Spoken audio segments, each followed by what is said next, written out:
भाषा समझते हैं कि नहीं? हम लोग संस्कृत नहीं पढ़ सकते हैं, अंग्रेजी नहीं पढ़ सकते हैं, मान लीजिए हिंदी पढ़ सकते हैं, हो सकता है वो भी नहीं पढ़ पाए, लेकिन दिल की भाषा पढ़िएगा कि नहीं? दिल की भाषा तो पढ़ते हैं, उसके लिए तो भाषा की जरूरत नहीं होती। तो महादेव जो है, सारी भाषा, सारी चीजें हमारी आपकी बनाई हुई है, महादेव की नहीं। तो महादेव क्या ग्रहण करते हैं, महादेव को हम लोग क्या देते हैं? अगर जल भी चढ़ाएंगे तो किसका है? ये है तो महादेव का ही। फल फूल चढ़ाएंगे तो किसका है? महादेव का ही है। और भाव भी चढ़ाएंगे तो ये भी दिया तो महादेव नहीं है, लेकिन महादेव भाव मांगते हैं। जैसे किसी भी रिश्ते में हम लोग भाव ही मांगते हैं। हम ही लोग यहाँ आए, आप गुरु बहन है मेरी, हम गुरु बहन है आपके। अगर हम लोग के अंदर गुरु बहन का भाव नहीं होता तो हम लोग यहाँ क्यों बैठते? आप अपने घर को छोड़ के यहाँ क्यों बैठते? हम भी रांची जाना छोड़कर यहाँ क्यों रुकते? गुरु बहन का गुरु बहन के लिए भाव है, लेकिन ये भाव किसके कारण है? क्योंकि मैंने भी महादेव को अपना गुरु माना है और आपने भी महादेव को अपना गुरु माना है। तो जब जगत के रिश्ते में हम लोग भाव खोजते हैं,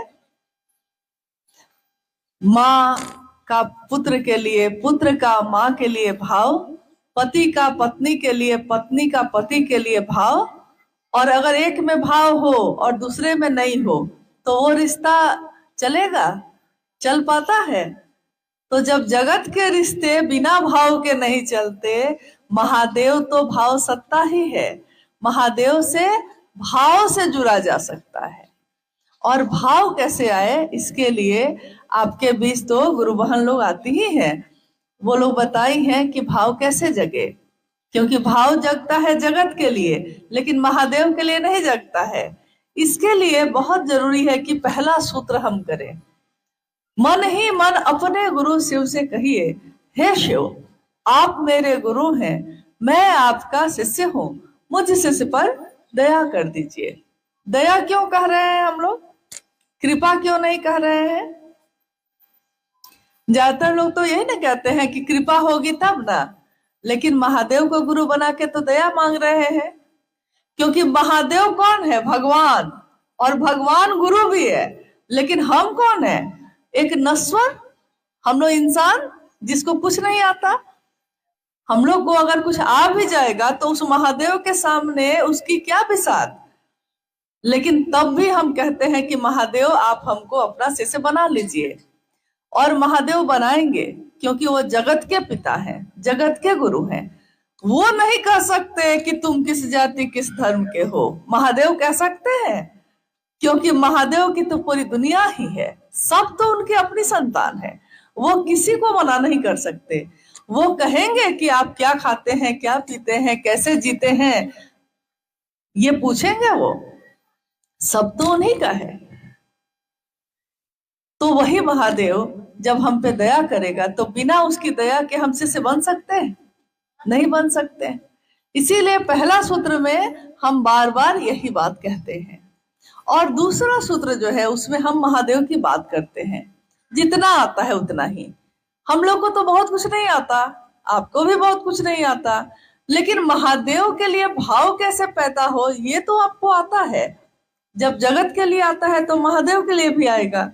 महादेव की बात करते करते, शिव चर्चा करते करते एक दिन हमारा मन महादेव के लिए भाव से भर जाता है।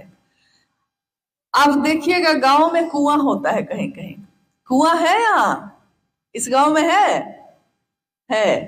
तो कुआं से पानी निकालने के लिए बाल्टी और रस्सी बांध के लटकाते हैं। उसमें कैसे निकालते हैं पानी? बाल्टी रस्सी में बांध के लटकाते हैं ना। और कहीं कहीं देखिएगा कि कुआं के किनारे पे एक पत्थर लगा रहता है और उसी पत्थर पे रस्सी लटका के पानी लेने के लिए खींचते हैं हम लोग। तो खींचने से क्या होता है, उस पत्थर पे रस्सी बार बार जाती है और आती है। पत्थर मजबूत है कि रस्सी मजबूत है? क्या मजबूत है?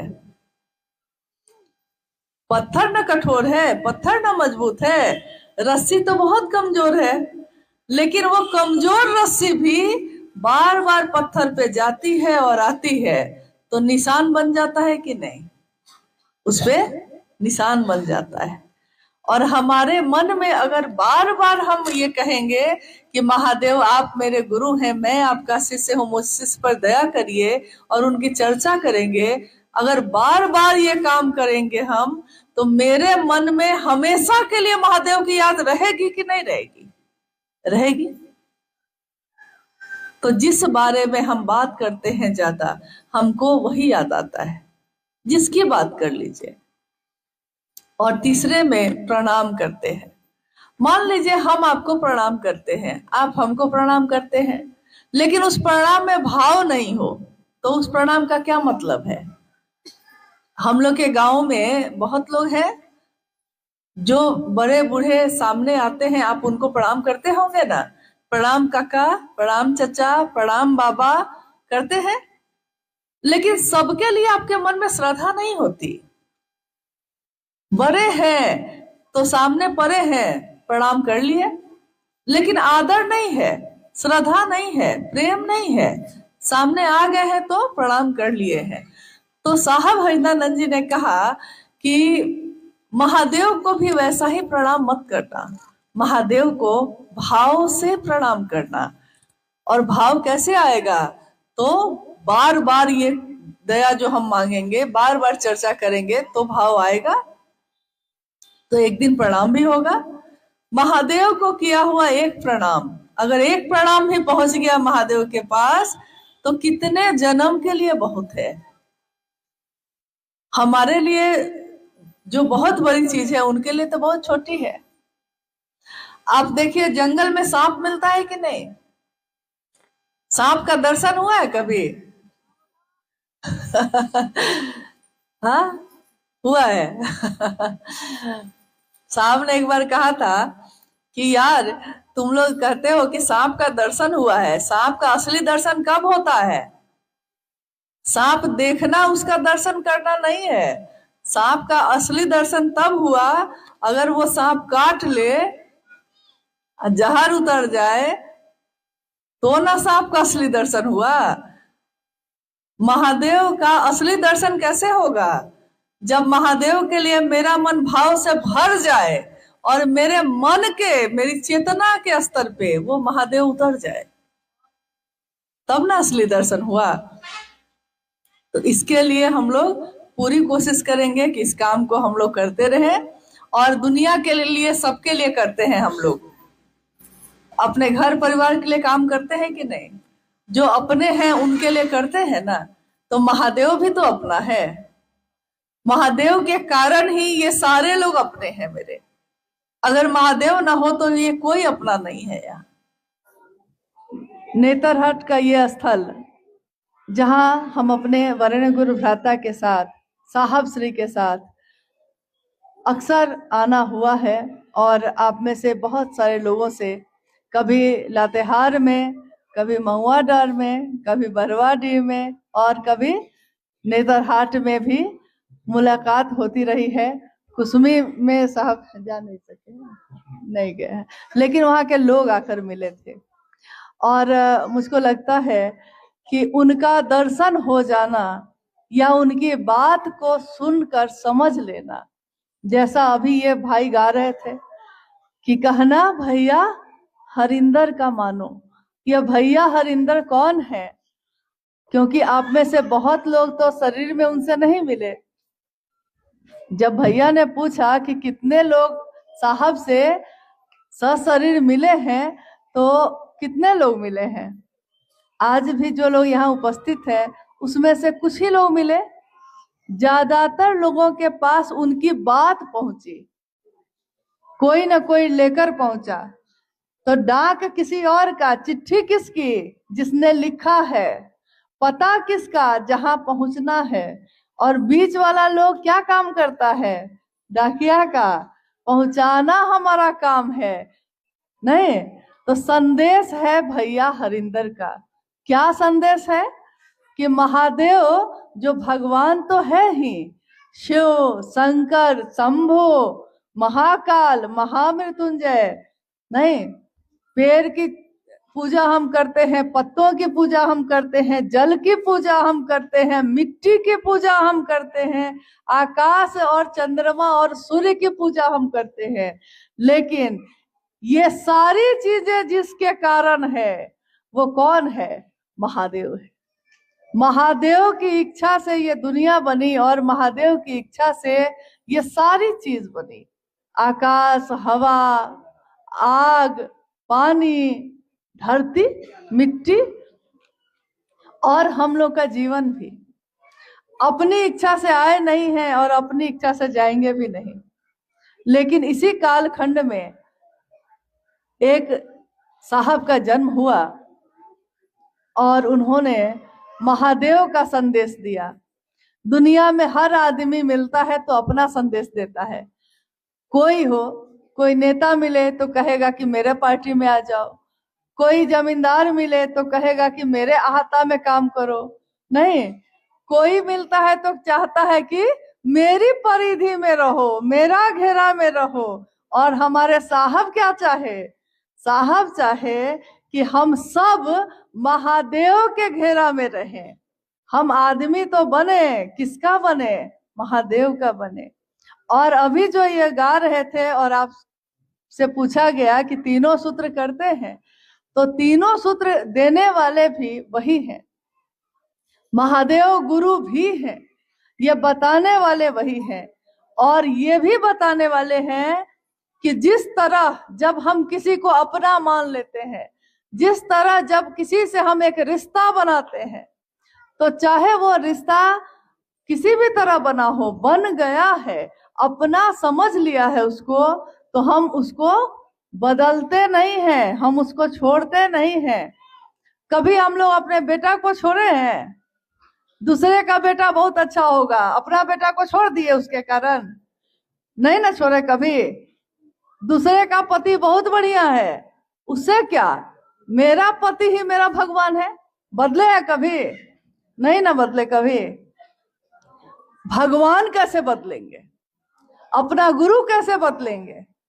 तो जब महादेव को गुरु बना लिए हैं तो महादेव ही मेरे गुरु हैं और महादेव ही मेरे गुरु रहेंगे। हम लोग अपनों को नहीं बदलते हैं। नहीं, जिसको अपना मान लिया है तो मान लिया है। और यही बात साहब ने कहा, मान लिया है तो मान लिया है। मन ही वो साधन है। मन, आदमी का मन, उसका शरीर नहीं। शरीर हाथ जोड़ता है, कभी कभी पांव छू के प्रणाम करता है, लेकिन मन तो एक ही तरह से प्रणाम करता है। तो मन ही वो साधन है जिस पर तीनों सूत्र करने के लिए कहा गया है। तीनों सूत्र क्या है? महादेव को गुरु मानकर हम तीन सूत्र क्यों करेंगे? किस लिए कहा गया करने के लिए? इसलिए कहा गया कि जब हम बार बार इस मन में ये बात कहते हैं, हे शिव आप मेरे गुरु हैं, मैं आपका शिष्य हूँ, मुझ शिष्य पर दया कर दीजिए। जब बार बार हम ये बात कहते हैं तो क्या होता है? पहाड़ में जो नदी सब है तो चट्टान कितना बड़ा बड़ा है, लेकिन मामूली नदी में जो पानी बह रहा है वो तो एकदम कोमल है। पत्थर तो बहुत कठोर है ना, बहुत भारी है, कठोर है, मजबूत है। लेकिन पानी की चोट अगर बार बार उस पत्थर पे पड़ती है तो उसमें निशान होता है कि नहीं? उसमें दाग लगता है कि नहीं? पत्थर भी एक दिन कट जाता है कि नहीं? कटता है। तो बार बार यानी निरंतर, लगातार अगर हम किसी के बारे में बात करते हैं और बात सुनते हैं, बात करते हैं किसकी बात करते हैं? महादेव की। सुनते हैं किसकी बात? महादेव की। तो जिसकी बात कहते हैं, जिसकी बात सुनते हैं, जब रात को सोने जाते हैं तो सपना में कौन दिखाई देता है? सपना में, नींद में महादेव। साहब बोले कि जिसकी नींद में भी शिव अवस्थित हैं, जिसके नींद में भी महादेव दिखाई देते हैं, वही साधु है, वही ऋषि है, वही महात्मा है। साधु मन होता है और इंसान इंसान से प्रेम करता है। जैसे महादेव प्रेम करते हैं दुनिया से, वैसे ही दुनिया के लोग भी महादेव से प्रेम करते हैं। महादेव को गुरु बनाकर हम बार बार जब अपने मन में ये दोहराते हैं तो एक दिन हमारा मन जो बहुत कोमल है उस पे ये छाप पड़ जाती है कि छाप तिलक सब छीनी रे, तो से नैना मिला के। महादेव से जब नजर मिल जाती है तो दुनिया का सारा छाप जो है, सारा रंग जो है वो हट जाता है, फिर दूसरे का रंग नहीं चढ़ता है। लोग नशा करते हैं, नशा धरती का नशा करते हैं और नशा नहीं छूटता है धरती का, और जिसको महादेव का नशा हो जाता है उसको दुनिया का सब नशा छूट जाता है। तो जो महादेव की बात करने लगता है वो धरती का नशा छोड़ देता है, कोशिश नहीं करता है, छूट जाता है। महादेव जिनकी बात हम करते हैं, दूसरा सूत्र में हम लोग क्या करते हैं, महादेव की बात करते हैं। शिव चर्चा, शिव चर्चा मतलब शिव की बात। हमारा विषय क्या है, शिव के बारे में बात करना है, और हम लोग क्या करते हैं, महादेव की बात करते हैं। हम लोगों में से कितना लोग ऐसा है जो शास्त्र पढ़ा है? कोई शास्त्र पढ़ा है? आप में से कोई बड़ा बड़ा ग्रंथ पढ़ा है? संस्कृत का श्लोक जानता है? नहीं ना। शास्त्र पढ़े हैं? नहीं। बिना किताब पढ़े, बिना शास्त्र पढ़े, बिना ग्रंथ पढ़े, बिना संस्कृत जाने, तब भी महादेव मेरे गुरु हैं और हम दूसरे को महादेव का शिष्य बना सकते हैं। क्यों? क्योंकि महादेव बोली से नहीं मन से अपने बनेंगे, किताब से नहीं दिल से अपने बनेंगे। तो साहब ने कहा उस महादेव को अपना दिल में थोड़ी सी जगह दो, थोड़ी सी जगह।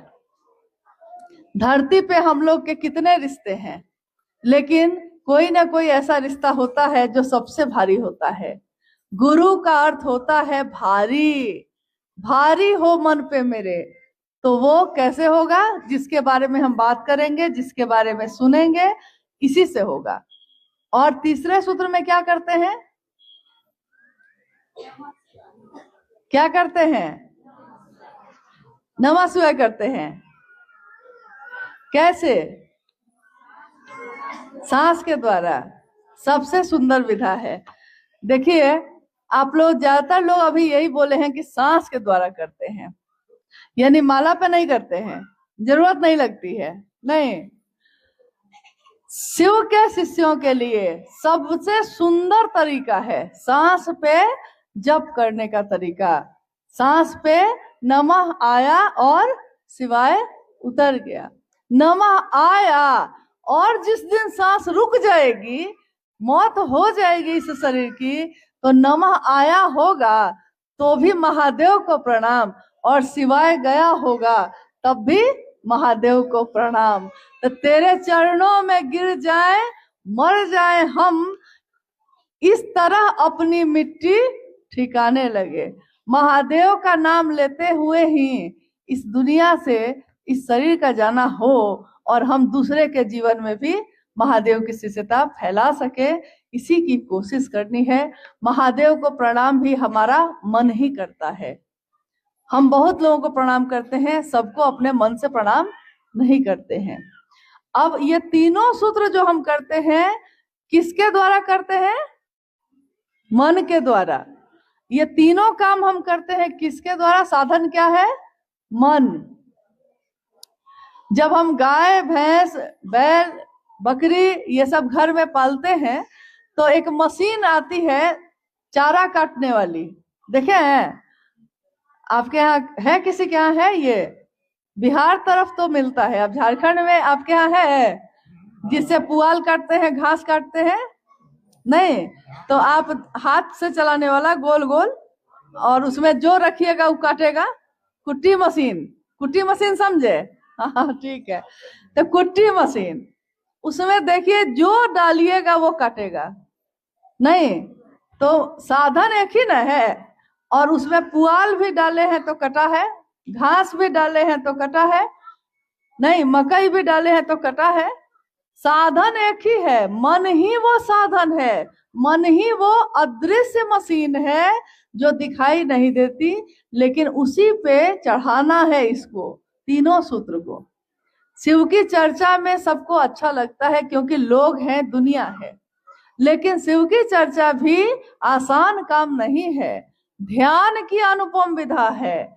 शिव की चर्चा यानी ध्यान करने की विधा है। कैसे? क्योंकि अगर हमारा मन महादेव को याद नहीं करेगा तो हम चर्चा नहीं कर पाएंगे। महादेव पर से मन हट जाएगा तो हम महादेव के बारे में बोल पाएंगे? आप सामने बैठे हुए हैं, हम आपसे बात कर रहे हैं, लेकिन अगर आपका मन, शरीर से यही है आप, मन अगर हट गया यहाँ से तो हम कुछ भी बोलेंगे, आपका मन उसको याद कर पाएगा? आपके मन में वो जाएगा? नहीं जाएगा। यानी मन ही वो साधन है जो किसी को अपना मानता है, किसी को पराया मानता है। जब महादेव रहे और दुनिया बनी, उस समय कोई जाति थी, कोई धर्म था? न जाति थी न धर्म था। नहीं, कौन बनाया? ये इंसान बनाया। धर्म कौन बनाया? इंसान बनाया। जाति कौन बनाया? इंसान। ऊंच नीच अमीर गरीब का भेद कौन किया? इंसान। महादेव किए ऐसा? महादेव ने ऐसा नहीं किया है। तो आइए हम उसी भगवान शिव को, जो भेद नहीं करते हैं और जिसके दरबार में सब अपने हैं, सब उनके संतान हैं, उन्हीं को अपना गुरु बनाए हैं और दूसरों के जीवन में भी इस बात को लाने का काम करेंगे। यही संकल्प है शिव के शिष्यों का। महादेव की स्थापना दूसरे के दिल में करनी है। मंदिर में स्थापना है और मंदिर बना लेंगे, उससे क्या हो जाएगा? मंदिर में तो हम जाते हैं और फिर लौट के आ जाते हैं, लेकिन जो दिल में रहता है वो हमेशा रहता है। उसके लिए नहीं है कि आप गए और चले आए, दिल में रहने वाला हमेशा दिल में रहता है। जंगल, पहाड़, और चाहे दुनिया में हम कहीं चले जाएं, महादेव की बात ऐसी होती है कि जैसी आपके लातेहार जिला के ही अंदर इस बात का एक उदाहरण हम लोग को मिला था, अपनी आंखों से हम लोगों ने देखा इस घटना को और सुना। एक जगह है, लातेहार से नजदीक में ही है, मुझको लगता है कि शायद वहां के गुरु भाई या गुरुवान कोई आए होंगे। गारू प्रखंड में है वो जगह। हाँ ठीक है। तो उस समय हुआ क्या था? महादेव को गुरु माना लोगों ने, वहां के लोगों ने। पहाड़ पे एक गांव है, यही नुनू जी लोग जो गुरु भाई हैं, उस समय एक और गुरु भाई भी थे जो इन लोगों के साथ सब कोई जाते थे। महादेव को गुरु माने। कुछ लोग बोला कि नहीं, महादेव को गुरु नहीं मानना है, छोड़ देना है, और हम जो कहते हैं सो करना है। ये लोग बोले कि भैया आप लोग को भी हम नहीं रोकते, आप लोग को जो लगता है ठीक करिए, हम भी महादेव को अपना गुरु बनाए हैं, हमको भी महादेव का काम करने दीजिए, महादेव की बात करने दीजिए। लेकिन हर तरह के लोग होते हैं गांव में। कुछ लोगों ने उनके साथ मारपीट तक कर ली और बहुत कुछ घटनाएं हुई। लोग वहां से निकलकर लातेहार आ गए। बारिश का यही समय था, मुझको लगता है अगस्त का ही महीना था, बारिश का समय था। और अचानक अगले दिन के अखबार में हम लोग पढ़े कि शिव शिष्यों के साथ ऐसा हुआ। तो रांची से हम लोग लातेहार के लिए चले। जब वहां पहुंचे, सरकार का बहुत लोग वहां खड़ा था, अफसर लोग खड़े थे, कोई किसी की बात सुन नहीं रहा था। तो हम लोग जब पहुंचे तो लोगों ने कहा कि ये लोग आपके गुरु भाई गुरुवान है, कहते हैं शायद आप लोग बात करिएगा तो आप लोग की बात सुनेंगे। और जब हम लोग जाग के पूछ रहे हैं, बात कर रहे हैं क्या हुआ है, मुझको लगता है कि 100 से ज्यादा लोग थे। गुरु भाई, उनका परिवार, छोटे छोटे बच्चे, किसी के पांव में चप्पल भी नहीं, और भींगते हुए ठिठुरते हुए सड़क पे एक किनारे में खड़े हैं। हुआ क्या है तो बताने लगे। हम लोगों ने कहा कि अरे भाई उनको भी करने देते, तो उन्होंने कहा कि हम थोड़े ही रोके थे, हम लोग तो कर ही रहे थे, करिए। तो मामला हुआ क्या था? मामला बस इतना ही हुआ था कि लोग कहने लगे कि आपको शिवशिष्टता छोड़नी होगी, महादेव को छोड़ना होगा, तब हम लोग अपने साथ रखेंगे। और वो लोग जो सड़क पे खड़े हैं, लातेहार के उस प्रखंड के लोग सड़क पे खड़े हैं, कपड़ा भींगा हुआ है, बच्चा छोटा छोटा गोद में है, पैर में चप्पल भी नहीं है। और उन लोगों से जब हम लोगों ने कहा आप क्या चाहते हैं बताइए, जो आप चाहते हैं हम लोग भी उसी में मदद करेंगे आपकी। और उन गुरु भाई गुरु बहनों ने जो उत्तर दिया था उस दिन, उन लोगों ने कहा ये कैसे होगा कि महादेव को छोड़ देंगे, ये नहीं हो सकता है, महादेव को पकड़े हैं तो महादेव को नहीं छोड़ेंगे। और वहां खड़े सारे लोगों के आंखों में आंसू आए थे उस दिन, इस बात के लिए कि ये भाव महादेव के लिए, ये एक निष्ठता सालों साल पुराने गुरु भाई गुरु बहनों में भी अभी भी आना बाकी है। जो उस जंगल में पहाड़ पे रहने वाले, देखने में तो बड़े सामान्य लोग थे, उनके मन में था। जिसका घर लूट गया था, जिसके पास कुछ नहीं बचा था, जो सड़क पे खड़ा था और कह रहे थे कि ये कैसे होगा कि महादेव को छोड़ेंगे। तो असली शिव शिष्यता तो यही है। प्रेम, पूरी दुनिया एक तरफ हो जाए लेकिन बदलता नहीं है। जब प्रेम किसी से हो जाता है तो हम उसको छोड़ते नहीं है। और महादेव की दया से हमारा जीवन चलता है। महादेव ने एहसान ही एहसान किया है। एक पल में हम कैसे बदल जाएंगे। महादेव मेरे गुरु बने रहे हमेशा। जब लौटकर हम लोगों ने साहब को ये बताया, साहब ने कहा शिव का शिष्य एक निष्ठ होता है, कृतज्ञ होता है, एहसान है उसके मन में महादेव के लिए। महादेव आपने मुझको अपना शिष्य बनाया, दुनिया ने ठुकराया है, तुमने गले से लगाया है। दुनिया ने ऊंच नीच किया और महादेव आपने तो गले से लगाया है।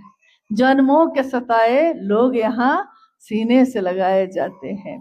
तो महादेव की शिष्यता में मेरा यही निवेदन है कि आपसे हम लोग सीखते हैं। ऐसा कभी मत सोचिएगा कि हम लोग से आप सीखते हैं। कोई यहाँ नहीं जानता कौन किससे सीखता है, क्योंकि महादेव किसके द्वारा क्या क्या काम करवा देंगे ये कोई नहीं जानता है।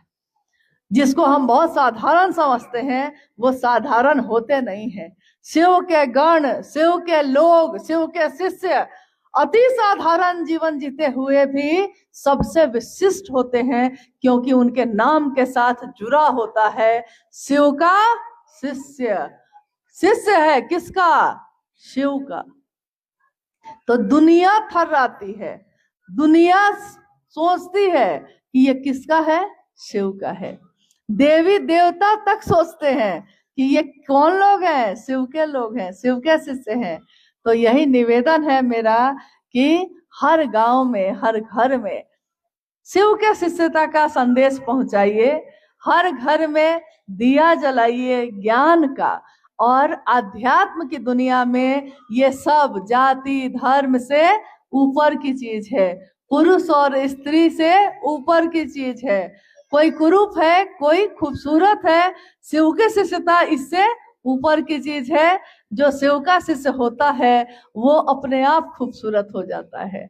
लोग उसकी बात सुनते हैं, लोग उसको प्रेम और आदर करते हैं, क्योंकि वो शिव के लिए जीता है। तो महादेव के लिए जीना है और महादेव जैसा ही बनना है। कोई गुरु अपने शिष्य को अपने जैसा बनाते हैं। आज भी इस जगह पे भी जब हम लोग आप लोग से मिल रहे हैं, क्या है, कोई व्यवस्था ऐसी है? एक छत मिल गई है, किसी ने दे दिया है तो छत मिल गई, नहीं दिया था तो सड़क पे भी तो मिल रहे थे। नहीं देगा तो धरती तो कोई छीन नहीं लेगा, आकाश तो कोई छीन नहीं लेगा। ये महादेव की दी हुई चीज है। महादेव जिसने सब कुछ दिया है, हम महादेव को क्या दे सकते हैं? पहली बार ये मौका है कि हम भी उस महादेव के लिए कुछ कर सकते हैं। क्या कर सकते हैं? उस महादेव की, जो मेरे आपके गुरु हैं, उनकी स्थापना लोगों के दिल में कर सकते हैं। तो आइए हम सब इस काम को करें और आगे बढ़ें। साहब और दीदी हमारे आपके साथ हैं हर उस स्थान पे जहां भी आप महादेव की बात करते हैं। कोई जिज्ञासा आई है? हाँ, जिज्ञासा का अर्थ होता है प्रश्न। मन में कोई बात अगर पैदा होती है, मन में कोई जरूरत है किसी बात को जानने की, उसी को जिज्ञासा कहते हैं। तो अभी गौतम जी ने कहा है कि कुछ जिज्ञासा आई है, आइए हम लोग उस पर भी बात करते हैं। पहली जिज्ञासा है, एक भाई ने जानना चाहा शिव चर्चा क्या है और साहब श्री ने इसकी शुरुआत कैसे की? शिव शिष्यता क्या है? शिव शिष्यता एक जागरण है। जागरण, जगना आदमी का, इंसान का। किस तल पे, कहां पे जगना है? ये बिस्तर पे जगना नहीं है, ये जगना है आदमी का जो मानसिक तल है, मन जो उसका है, और आध्यात्मिक तल। आध्यात्म यानी महादेव की जो दुनिया है, उसमें जब हम जग जाते हैं और तब हम बेचैन होते हैं कि दूसरा क्यों सोया है। घर में सबसे पहले कौन जगते हैं आप में से? आपके किसी, कोई एक आदमी बताइए कि आपके घर में सबसे पहले सुबह में कौन उठ जाता है, कौन जग जाता है? कौन? नहीं, जैसे मान लीजिए माता पिता भी घर में हैं, पति पत्नी भी हैं, बच्चा भी है, भाई बंधु भी हैं, तो कोई एक आदमी पहले जगता होगा ना घर में। मेरे घर में सबसे पहले यही जगते हैं। तो आपके घर में कोई जगता होगा ना सबसे पहले? कौन जगता है? क्या आप ही जागती है? क्योंकि खाना बनाना रहता है और लोग सोए रहते हैं। अच्छा, तो ठीक है। जैसे मान लीजिए आप अपने घर में शरीर से अगर सबसे पहले जगे हैं और बाकी घर के लोग सोए हुए हैं, तो थोड़ी देर तक तो आप धैर्य रखिएगा, थोड़ी देर तक तो घर में झाड़ू लगाइएगा, चूल्हा जलाइएगा। लेकिन चूल्हा जलाते जलाते तक में अब आपके मन में बेचैनी हो रही है। हम जगे हुए हैं, सब सोए हुए हैं, लगता है ना? हम काम कर रहे हैं, सूर्योदय हो गया, खेत और जंगल जाना था, महुआ चुन के लाना था, और ये सब सोया हुआ है। तो कितना काम बाकी रह गया? अब आप और बेचैन होते हैं, आवाज लगाते हैं, अरे उठो उठो उठो, अरे भोर हो गया, उठो। नहीं उठता है, तो पहले जाके चादर खींचते हैं, तब भी नहीं उठता है। तब जाके अगर बच्चा है तो दो चार झापर भी लग जाता है। लेकिन अगर बड़े हैं तो हाथ पर हिला हिला के, अरे उठिए ना, उठिए, मुंह धोइए। क्यों?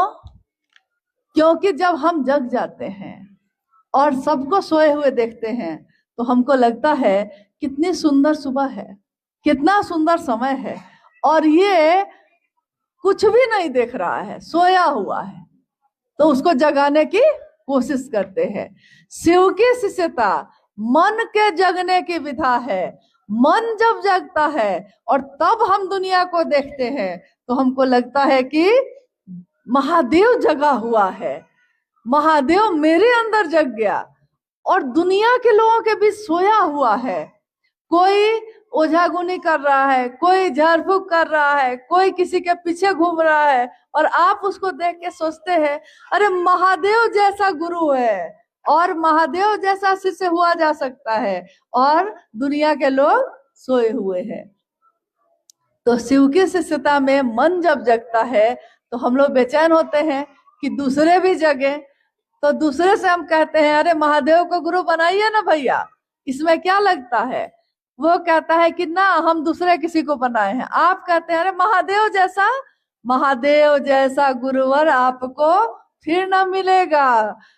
देखिए, किसी भी तरह चाय पिला के, घुमा के, प्रणाम करके, किसी भी तरह चाहते हैं कि वो शिव से जुड़ जाए। कारण यही है कि जब हम जगेंगे तभी ना दूसरे को जगाएंगे। और कभी कभी दूसरे को जगाने के लिए भी आदमी जग जाता है। जैसे, हाँ, मेरी बेटी है, बैठी हुई है पीछे, गौरी, उसको गोद में देखे होंगे आप लोग।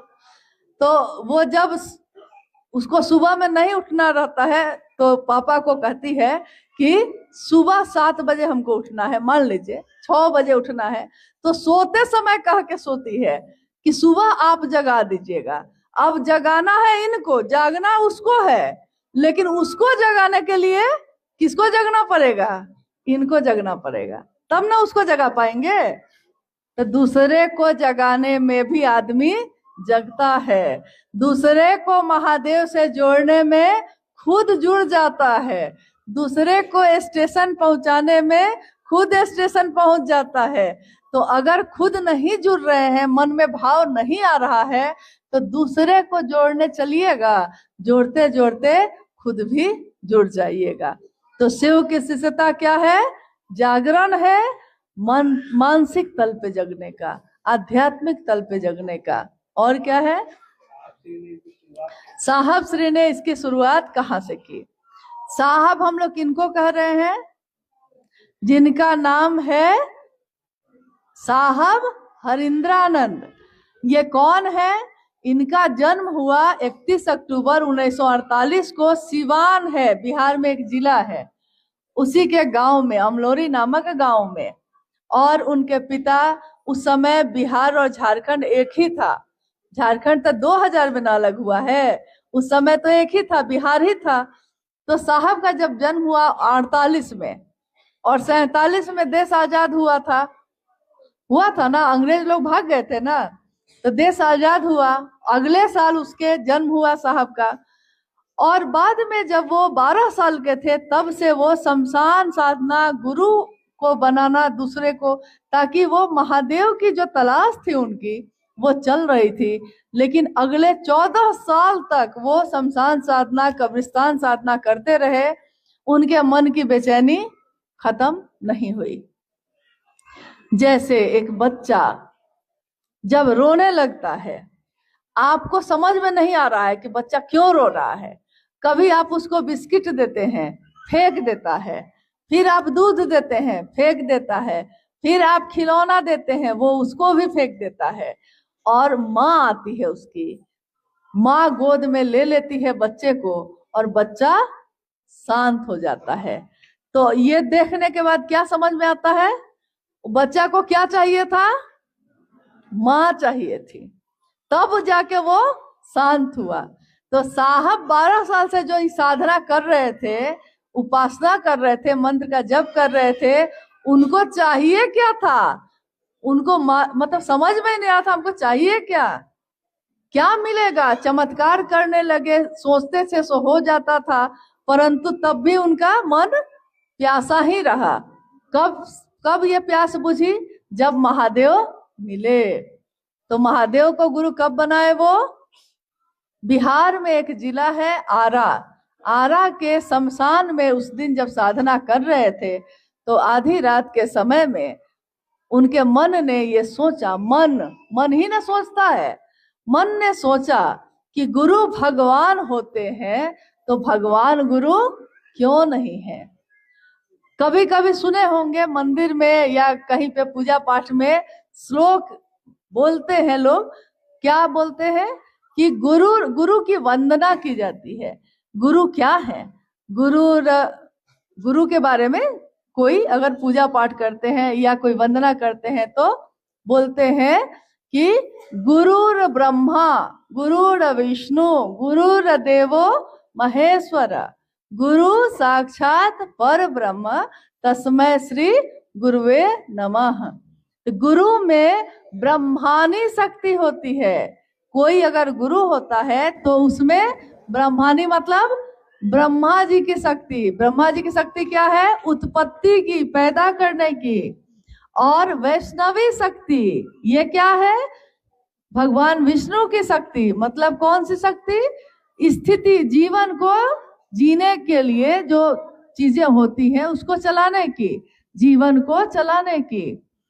रुद्रानी शक्ति होती है, भगवान शिव का ही एक रूप है रुद्र का, वो लय करते हैं, यानी जीवन शुरू होता है, रहता है और खत्म होता है जिनके आश्रय में। तो गुरु में ये तीनों शक्ति होती है। यहाँ तक कि गुरु को मतलब परम ब्रह्म कहा गया, जो परम गुरु है। अब है कि ये श्लोक प्राचीन समय से चला आ रहा है, हर पूजा पाठ में ये सुनाई देता है। लेकिन उस दिन साहब के मन में जब ये गूंजा तो उन्होंने सोचा कि गुरु में ये सारी शक्ति होती है, लेकिन वही गुरु जब भगवान हो सकता है, भगवान गुरु क्यों नहीं है? जब आदमी भगवान हो सकता है, जब गुरु भगवान हो सकता है, तो भगवान गुरु क्यों नहीं है? और उन्होंने भगवान शिव को ही अपना गुरु मान लिया। आज से आप ही मेरे गुरु होंगे। और 1974 का ये नवंबर का महीना था। उसके बाद उन्होंने माँ नीलमानंद जी को ये बात बताई। माँ नीलमानंद कहाँ की थी? उनका जन्म स्थान कहाँ है? अच्छा, तो माँ का जन्म स्थान मालूम है और साहब का नहीं मालूम है। मतलब अपना अपना ना, वो यहाँ की थी इसलिए उनका पता किए हुए हैं। हाँ, 27 जुलाई 1952 को पलामू जिला के मनातूगढ़ में दीदी राजमणि नीलम जी का जन्म हुआ। दीदी का जन्म हुआ तो नागपंचमी थी और साहब का जन्म हुआ तो दीपावली थी। इन दोनों का विवाह हुआ 22 मई 1972 को मनातूगढ़ में। उस समय साहब के पिताजी पदाधिकारी थे डाल्टनगंज शहर में। और इसी तरह विवाह हुआ और उसके 2 साल बाद, शादी के 2 साल बाद साहब ने गुरु बना लिया महादेव को। तो साहब ने जब महादेव को गुरु मनाया तो उन्होंने सबसे पहले किसको कहा? माँ नीलमानंद जी को। उन्होंने भी शिव को गुरु बनाया। 1980 के दशक से महादेव की बात साहब हरिंदानंद जी, जो उस समय मधेपुरा जिला में मजिस्ट्रेट थे, लोगों के बीच करनी शुरू की। जब लोगों के बीच ये बात पहली बार बोले तो लोगों ने कहा कि भगवान शिव तो गुरु है ही, ये नई बात नहीं है। साहब ने कहा कैसे? आज तक तो किसी ने नहीं कहा, ये केवल विशिष्ट लोग ही बने रहे, हर आदमी महादेव का शिष्य हो सकता है, ये बात तो कोई नहीं बोला। तो वहां के लोगों ने कहा कि शास्त्र में लिखा हुआ है। उसके बाद सारे शास्त्र किताब मंगाई गई, देखी गई, उसमें तो लिखा हुआ था, कहीं लिखा था संभवे गुरुवे नमः, कहीं लिखा था रामचरितमानस में लिखा है तुम त्रिभुवन गुरु वेद बखाना। तुम क्या हो? महादेव त्रिभुवन के गुरु हो, ये वेद बखान कर रहा है। तुम शंभु हो और तुम शंभु रूप में जो गुरु हो उसको हम प्रणाम करते हैं। ज्ञान मिच्छेद तू शंकरात, ज्ञान देने के कारण तू शंकर है। पिता है लेकिन अगर वो ज्ञान दे सकते हैं, याद रखिएगा इस बात को कि अगर मेरे पिता उसी गांव के स्कूल में मास्टर हैं, पिता के रूप में हम उस पिता से खेत ले सकते हैं, पैसा ले सकते हैं, कपड़ा और भोजन ले सकते हैं, लेकिन ज्ञान लेने के लिए अगर वो पिता मास्टर हैं, गुरु हैं, शिक्षक हैं, तो उनके स्कूल में एडमिशन कराना पड़ेगा और पिता से गुरु के रूप में ज्ञान लेना पड़ेगा कि नहीं? जब तक हम लेना नहीं चाहेंगे कोई हमको ज्ञान दे सकता है? किसी को देखिएगा खेती करने खूब अच्छा आता है और उसका बेटा को नहीं आता है। कारण बेटा खेत ले सकता है लेकिन खेती करने का ज्ञान नहीं सीखेगा तो कोई काम का है वो खेत? ज्ञान लेना पड़ता है। ज्ञान के लिए मन को उस दिशा में ले जाना पड़ता है। इसी को कहा जाता है गुरुमुख होना। गुरुमुख मतलब गुरु के तरफ मेरा मन हो। और शिव शिष्यता में दीक्षा क्या है? ये सोच, ये विचार कि शिव मेरे गुरु हैं, यही महादेव की दीक्षा है। और गुरु है वो, हम शिष्य हैं, तो गुरु को गुरु दक्षिणा क्या देंगे? महादेव को जो देंगे उन्हीं का है। फूल पत्ती जल जो चढ़ाएंगे सब महादेव का ही है। तो महादेव को हम क्या दे सकते हैं? कृतज्ञता। महादेव को गुरु दक्षिणा कृतज्ञता, यानी ये मन में एहसान मानना, महादेव आपने बहुत दिया है, जितना दिया महादेव आपने उतनी मेरी औकात नहीं, ये तो कर्म है उनका, वरना हम में आप में तो वो बात नहीं। एक सामान्य ये स्कूल जिस परिसर में हम बैठे हैं, इसमें भी एडमिशन के लिए बहुत कड़ा इम्तिहान पार करना पड़ता है, नहीं? परीक्षा देनी पड़ती है कि नहीं? जो पास होता है उसी के ना एडमिशन होता है। हमारे गांव देहात में, समाज में बहुत तरह के अलग अलग तरह के गुरु हैं। कोई उनका शिष्य बनने जाता है तो गुरुजी पहले जांच करते हैं। और महादेव को गुरु मानने में महादेव कौन सा जांच किए? कोई जांच किए हैं? कोई परीक्षा लिए हैं? उल्टा महादेव अपनी दया से हमारे मन में अपना आवेश पैदा करते हैं। इसीलिए धीरे धीरे महादेव हमको आपको अच्छे लगने लगते हैं। चलिए हम लोग क्या और अच्छा, एक भाई जानना चाहते हैं, शिव जो भगवान हैं तो फिर उनको हम गुरु क्यों बनाए?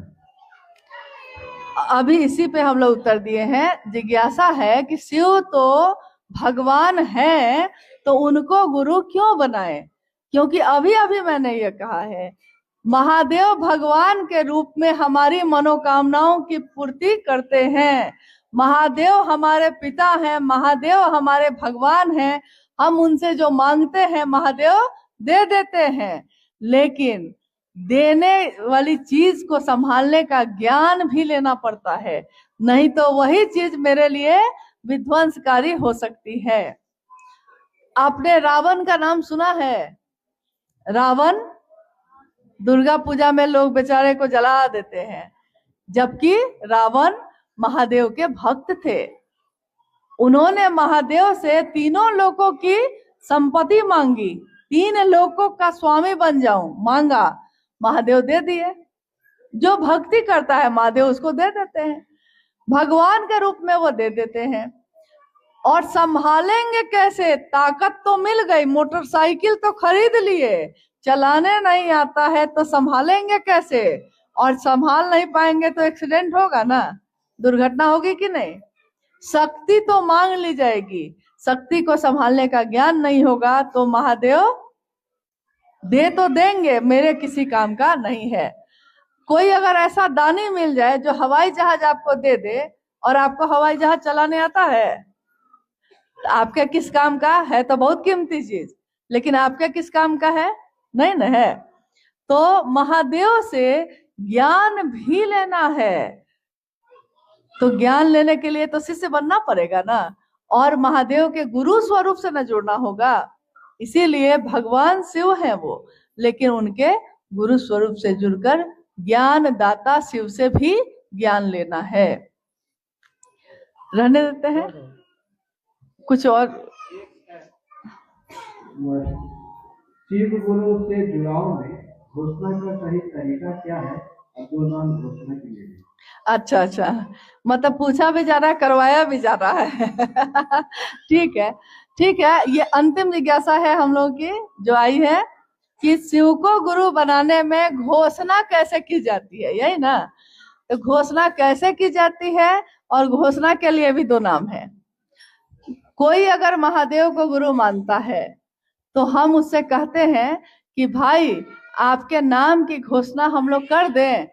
तो बहुत बार क्या होता है कि सामने वाला घबरा जाता है, उसको लगता है कि पैसा उसा मांगेगा क्या हम लोग से। तो कहता है कि नहीं घोषणा नहीं कराना है, क्योंकि उसको लगता है कि कोई टीका लगाता है तो कहता है पैसा दीजिए, आपको टीका लगाए हैं, नहीं तो सामने कोई अगर है तो उसको लगता है कि घोषणा करेंगे तो ये पैसा ना मांग दे। तो हम लोग क्या कहते हैं उनको कि भैया घबराइए मत, इसमें पैसा नहीं लिया जाता है। महादेव से जोड़ने में पैसा नहीं लिया जाता है। मन को अपना महादेव के पास ले जाइए और थोड़ा हाथ जोड़िए, प्रणाम करिए, और ये बोला जाता है कि जो मानने के लिए खड़े हैं उनके सामने हम लोग खड़े होके बोलते हैं। अगर बोल के घोषणा करनी है उनके नाम की तो हम कहते हैं कि आज से, अभी से इन्होंने, उनका नाम लेकर, जो महादेव को गुरु मानेंगे उनका नाम लेकर, आज से, अभी से इन्होंने महेश्वर शिव को अपना गुरु माना है। इनके नाम की सूचना हम शिव के अंतरिक्ष साम्राज्य में भेजते हैं, संप्रेषित करते हैं, दर्ज करते हैं। जो कहिए, जो आपको आराम लगे बोलने में, मतलब कि उस नाम को कहाँ भेज देना है आपको? शिव के साम्राज्य में भेज देना है। आवाज से, बोलकर, ध्वनि से।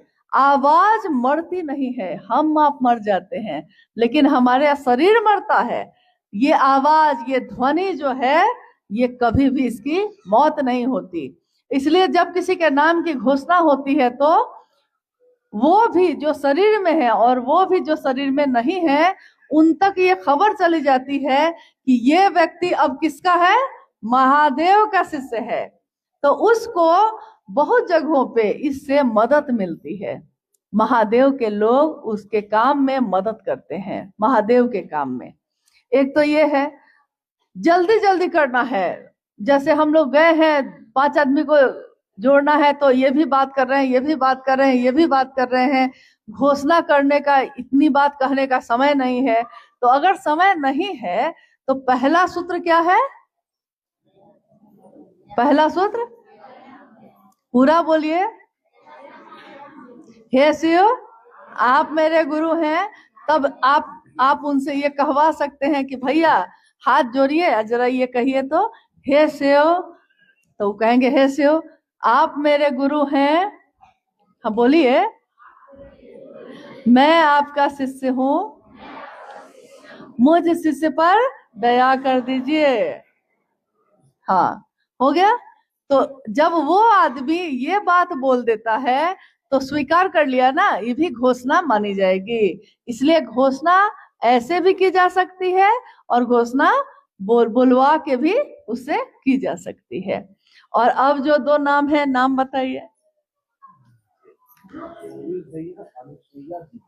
हाँ, तो ये 2 नाम जो आए हैं घोषणा के लिए, इसमें वो दोनों आदमी यहाँ उपस्थित हैं? यहाँ हैं? अच्छा, क्योंकि जिनके नाम की घोषणा हो उनको सामने रहना चाहिए। बहुत बार हम लोग अपने घर के लोगों का नाम लिख कर ले आते हैं और चर्चा स्थल पे कहते हैं इनके नाम की घोषणा कर दीजिए। तो घोषणा तो हो जाती है, लेकिन जिसके नाम की घोषणा हुई वो तो सुना नहीं, इसलिए वो समझा भी नहीं। कोशिश करनी चाहिए कि वो व्यक्ति सामने हो, तब नाम की घोषणा करिए। तो चलिए, हम सभी यहाँ जो उपस्थित हैं अपने गुरु महादेव को प्रणाम करते हैं। और ये 2 नाम की घोषणा है कि भाई सोमी जी ने और बहन अनुसुईया जी ने आज से और अभी से महेश्वर शिव को अपना गुरु बनाया है। इनके नाम की घोषणा शिव के अंतरिक्ष साम्राज्य में संप्रेषित की जाती है। कृपया दर्ज हो। जागा जागा महादेव। कोई कितना भी हमको भ्रमित करे, हम अपने परिवार को छोड़ते हैं? नहीं छोड़ते।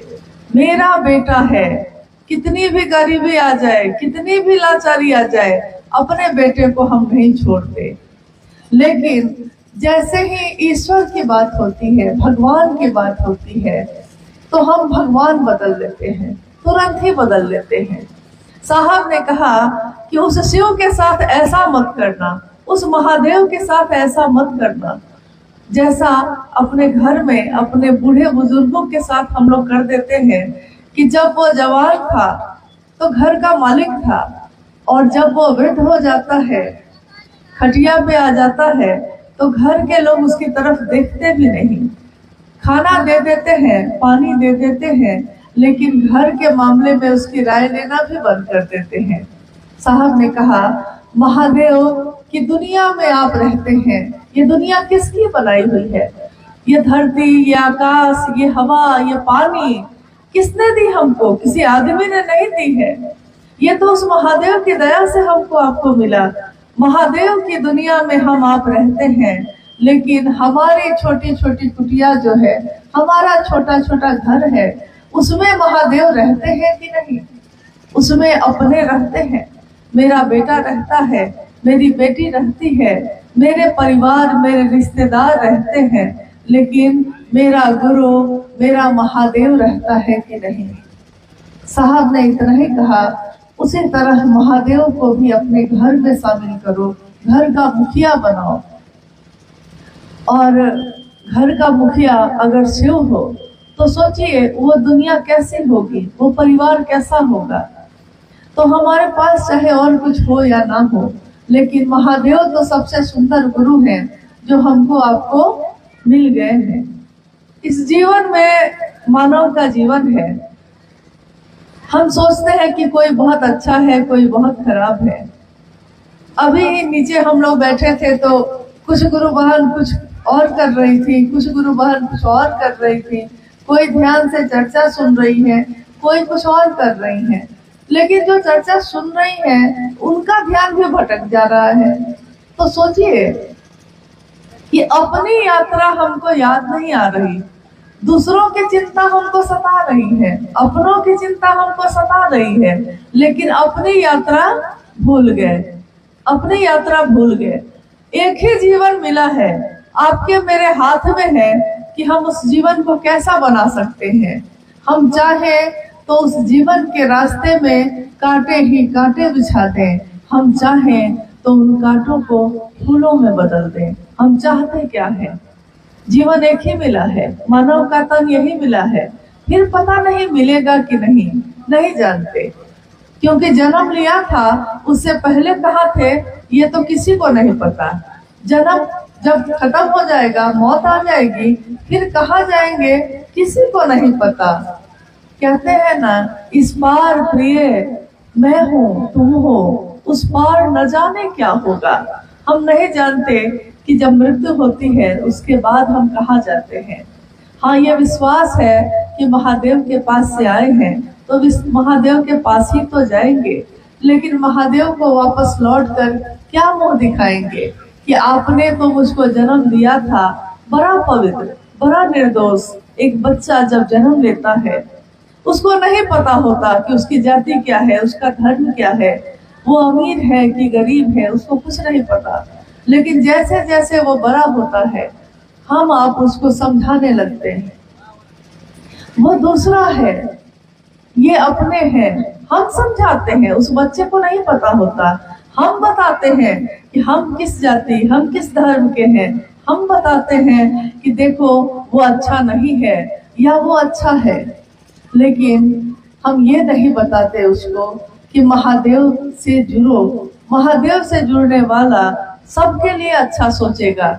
महादेव के बारे में कभी सुना है कि उन्होंने किसी का कल्याण नहीं किया हो? देवताओं का कल्याण भी अगर किया है तो राक्षसों का भी कल्याण किया है। इंसानों का अगर किया है तो नागलोक में रहने वाले जहर से भरे हुए नागों का भी कल्याण किया है। महादेव को तस्वीरों में हम लोग देखते हैं तो क्या महादेव ऐसे हैं? पता नहीं वो महादेव कैसे हैं, हम नहीं जानते। तव तत्त्वं न जानामि कीदृश्योऽसि महेश्वर। हे महादेव, आपके तत्व को हम नहीं जानते, आप कैसे हैं, आप क्या हैं, हम आपको देख नहीं पाते, हम आपके तत्व को जान नहीं पाते, लेकिन आप जो हैं, आप जैसे हैं, आपको हमारा बारंबार प्रणाम है। हम प्रणाम करते हैं, नहीं जानते कि वो कैसे हैं।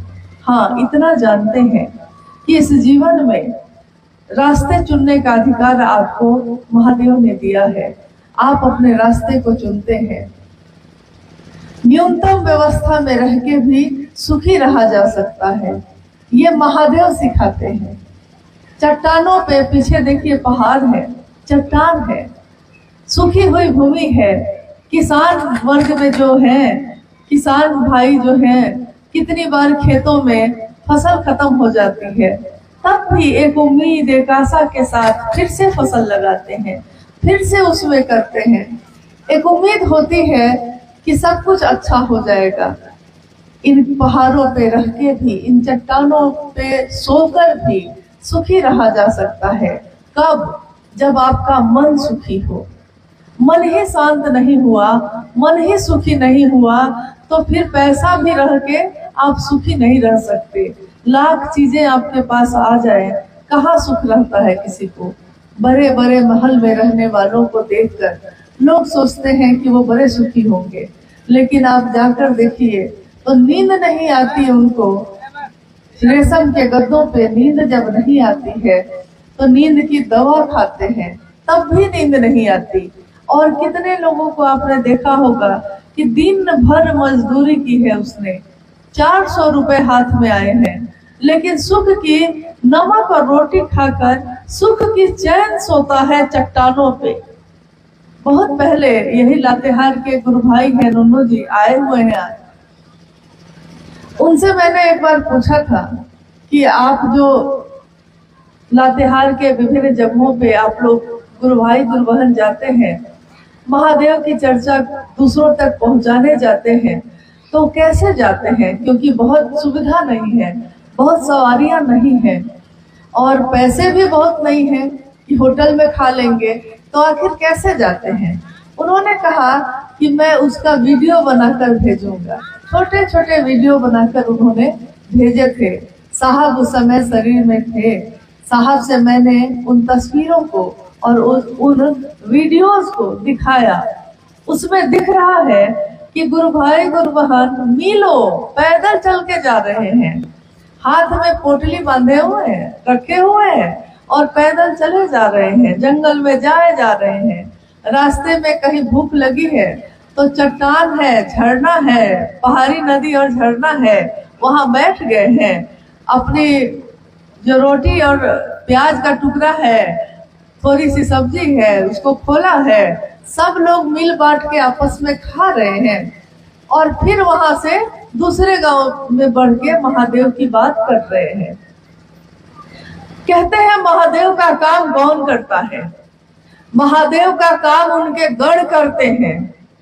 महादेव के गण आभूषण पहनकर नहीं आते, महादेव के गण महलों में नहीं रहते। महादेव के गण, महादेव के लोग चट्टानों पे रहते हैं, जैसे मेरे महादेव रहते हैं। वो झरनों का पानी पीते हैं जैसे मेरे महादेव पीते हैं।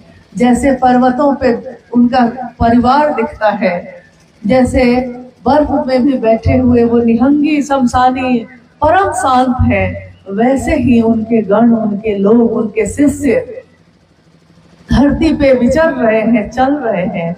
और साहब ने कहा कि आपको पता नहीं है शिव शिष्यों की कीमत क्या होती है। शिव शिष्यों की कीमत ये होती है कि वो चाहे तो धरती पे क्या नहीं हो, लेकिन क्योंकि वो शिव के सानिध्य में रहता है, शिव के नजदीक उसका मन रहता है, इसीलिए वो परम शांत भी रहता है। जीवन में लाख हलचल हो जाए, जीवन में लाख उतार चढ़ाव हो जाए, लेकिन वो शांत रहता है, सुखी रहता है। महादेव महादेव कहता हुआ मगन रहता है, दीवाना बना रहता है। घर द्वार भी चलता रहता है, महादेव का काम भी चलता रहता है।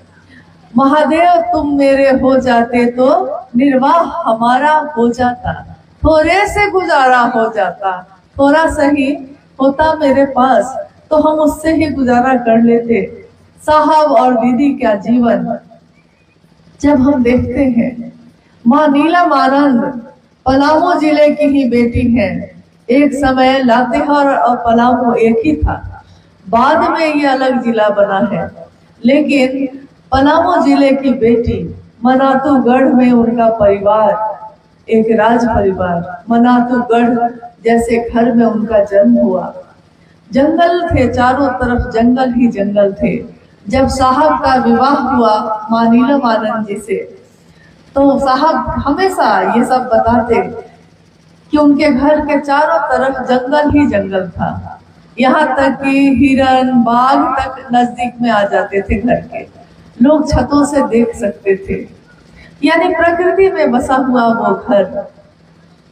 और उस घर से निकलकर मां नीलमानंद जब साहब श्री हरिदानंद जी के साथ दुनिया में निकली तो राज परिवार में पली बढ़ी बेटी, डिप्टी कलेक्टर की पत्नी।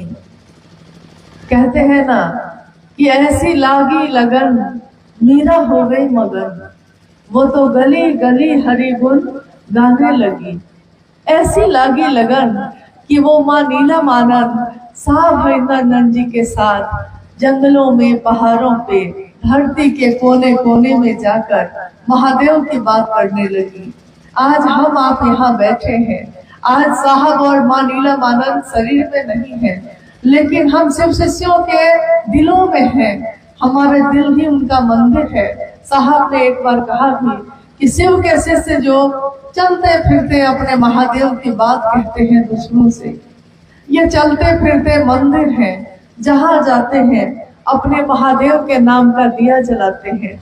वो दूसरों को और कुछ दे पाए या ना दे पाए, लेकिन महादेव के शिष्य का भाव देते हैं, महादेव का भाव जगा देते हैं उसमें। और ये इतनी बड़ी चीज है जो आज तक किसी ने किसी को नहीं दी। किसी ने ठंडा लगी है तो कंबल दे दिया है, किसी ने भूख लगी है तो भोजन करा दिया है, लेकिन किसी ने महादेव को लेकर महादेव को दिया है, ऐसा किसी ने आज तक नहीं किया था। लेकिन आज ये भी हुआ। हम सब शिव के शिष्य अपने साहब और दीदी के संकल्प को याद करते हैं। साहब ने हमेशा कहा कि जिस तरह गरीबी में पेट बांध के भी तुम अपने बेटे को नहीं बदलते, तुम अपने परिवार को नहीं बदलते, तुम कभी अपने महादेव को मत बदलना। महादेव एक निष्ठता चाहते हैं। महादेव प्रेम की धारा है, वो प्रेम और समर्पण। तंत्र का मतलब भी यही होता है, प्रेम और समर्पण। किसी भी रिश्ते में प्रेम और समर्पण ही होता है। आपने देखा होगा कि किसी से प्रेम हो जाए किसी को, तो वो कहता है कि तुम मुझको ना चाहो तो कोई बात नहीं है, लेकिन गैर को चाहोगी तो मुश्किल होगी। मतलब वो कहता है कि तुम मुझको चाहो सिर्फ। लेकिन साहब हरिदानंद जी ने तो कहा कि मैंने शिव को प्रेम किया है और मैं चाहता हूँ कि धरती का हर व्यक्ति उस महादेव को प्रेम करे, उसका शिष्य बने। हमारे आपके अंदर कोई पात्रता नहीं है, कोई योग्यता नहीं है। हम लोगों ने बहुत किताबें नहीं पढ़ी हैं, शास्त्र नहीं पढ़े हैं। ये शिव गुरु का मंच है जिसपे आज ये चर्चा हो रही है। ये शिव गुरु का मंच, इस पे शिव के शिष्य ही बैठते हैं और बात करते हैं। शिव की तरफ से वही बोलते हैं, वही सुनते हैं। लेकिन इस पे कोई विद्वान नहीं बैठा है, कोई प्रवचन करता नहीं बैठा है, कोई सत्संग करने वाला, कोई कथावाचक नहीं बैठा है।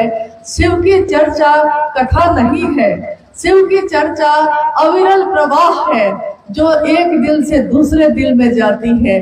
ये दिल से उठती है और दिल से जब बात उठती है तो शास्त्र भी वहाँ मौन हो जाते हैं। शास्त्रों का भी कोई महत्व वहाँ नहीं होता। जैसे एक माँ से पूछिए, एक माँ से कोई पूछे कि तुम अपने बेटे को कितना प्रेम करती हो बताओ, वो बताने लगती है। आप कहिएगा कि लिख कर बताओ, तो वो कहेगी कि प्रेम इतना है कि लिखने पे शब्द कम पड़ जाएंगे। वैसे ही शिव के लिए जो प्रेम जगाया है साहब ने हमारे आपके हृदय में, वो प्रेम ऐसा है कि ये पूरी धरती का कागज बन जाए, ये पूरा समंदर जो है वो जल बन जाए, स्याही बन जाए। और स्वर्ग का एक पेड़ होता है पारिजात, पारिजात नाम का पेड़, उसकी लेखनी बना दी जाए, कलम बना दी जाए। और अभी सरस्वती पूजा आने वाली है। माँ शारदा, विद्या की देवी माँ शारदा स्वयं बैठे और शिव का गुणगान लिखने बैठे तो कागज धरती बन जाएगी लेकिन तब भी गुणगान लिखा नहीं जा सकेगा, इतने गुणगान हैं। शिव के विविध रूप हैं, शिव के अनेक रूपों को धरती ने पूजा है। नीलकंठ है वो, त्रयंबकम है वो, पिनाकी भी है। शिव का एक रूप है जिसमें वो धनुष और बाण लेकर चल रहे हैं, और शिव का एक रूप वो भी है जिससे में वो त्रिशूल लेके चल रहे हैं। शिव का एक रूप वो भी है जिसमें कलंकित चंद्रमा उनके सिर पे विराजमान है। जहर रखने वाला नाग उनके गले में सुशोभित है, और उनके आसपास में जो बैठे हुए दिख रहे हैं वो सब शिव भाव में है। कौन है वो? उनका परिवार एक दिखता है, तस्वीरों में जो दिखता है शिव की शक्ति भगवती उनके पास बैठी है, उसकी सवारी है बाघ। महादेव का सवारी है बसहा। उनका एक पुत्र कार्तिकेय है, उसकी सवारी है मोर। एक पुत्र है जिसकी सवारी है चूहा। स्वयं शिव के गले में नाग है जो जहर रखता है, और डस ले तो कोई जीवित नहीं बच सकता। देखिए, बसहा को शेर बसहा को खा जाता है, बाघ किसको खाता है?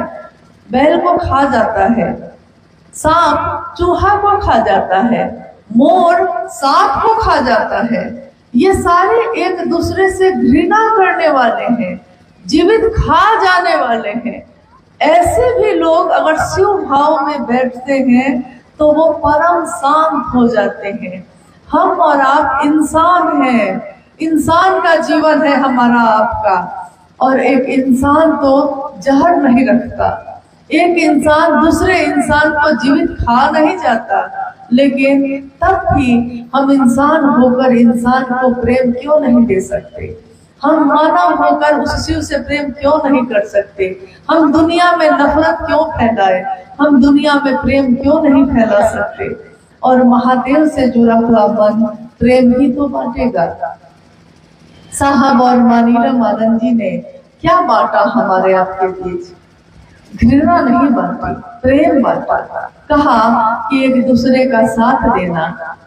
और देखिए, महादेव की मनसा से जब आप बैठे होते हैं, अभी है तो ठंड का मौसम, लेकिन थोड़ी देर पहले कितनी गर्मी लग रही थी, और महादेव होते होते ये हवाएं भी ठंडी हो गई। महादेव की बात हो तो हवा भी अपनी गर्मी भूलकर ठंडक ले आती है। हमारा आपका मन तो इतना भी गर्म नहीं है, इतना भी जलने वाला नहीं है।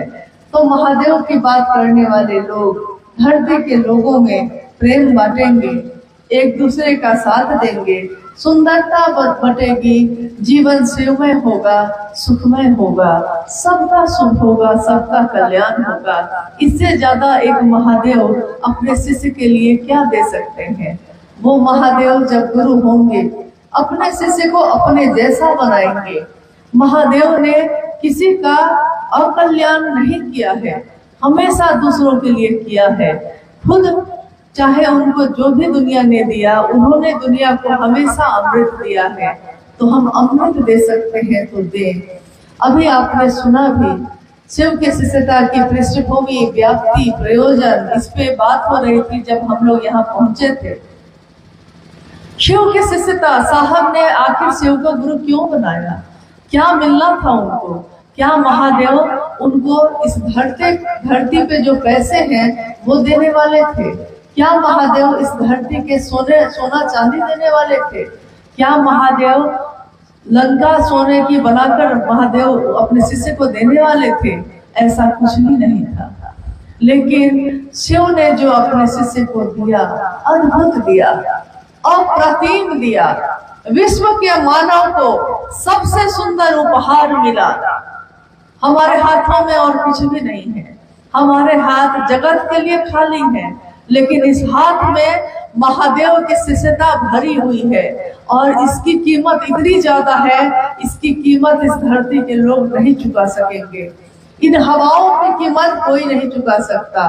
जो पानी हम पीते हैं बेशकीमती है, वो उसकी कीमत कोई नहीं चुका सकता। इस मिट्टी पे जो बैठे हैं, इस मिट्टी की एक परत को बनने में करोड़ों वर्ष लगते हैं।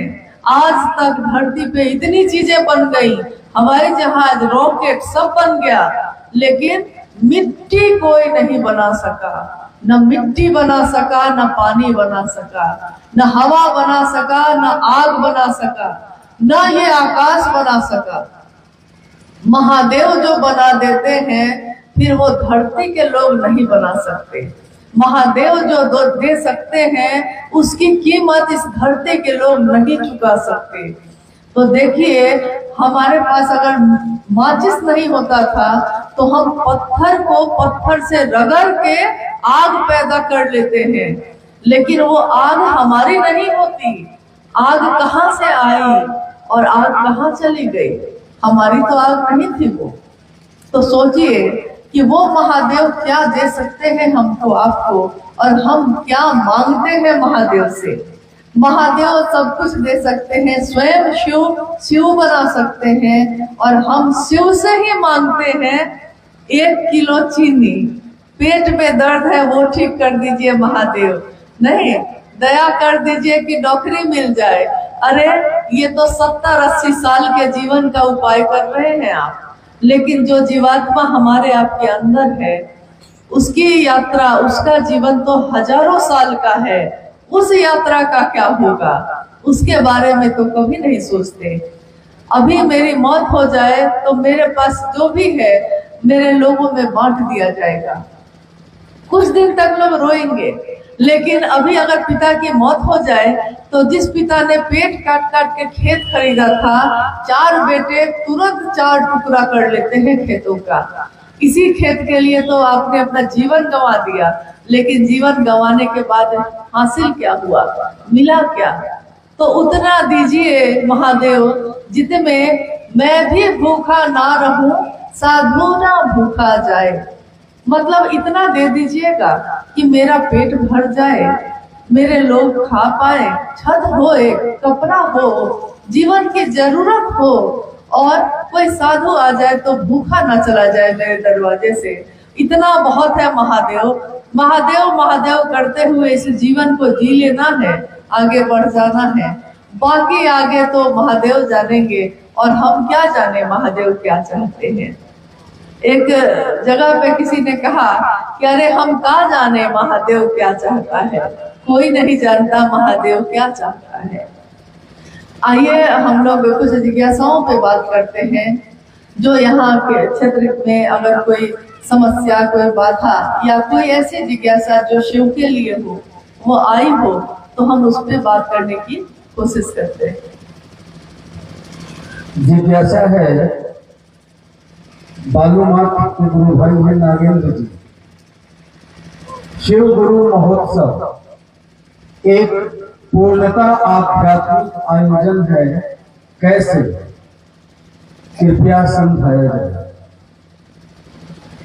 शिव गुरु महोत्सव एक पूर्णता आध्यात्मिक आयोजन है।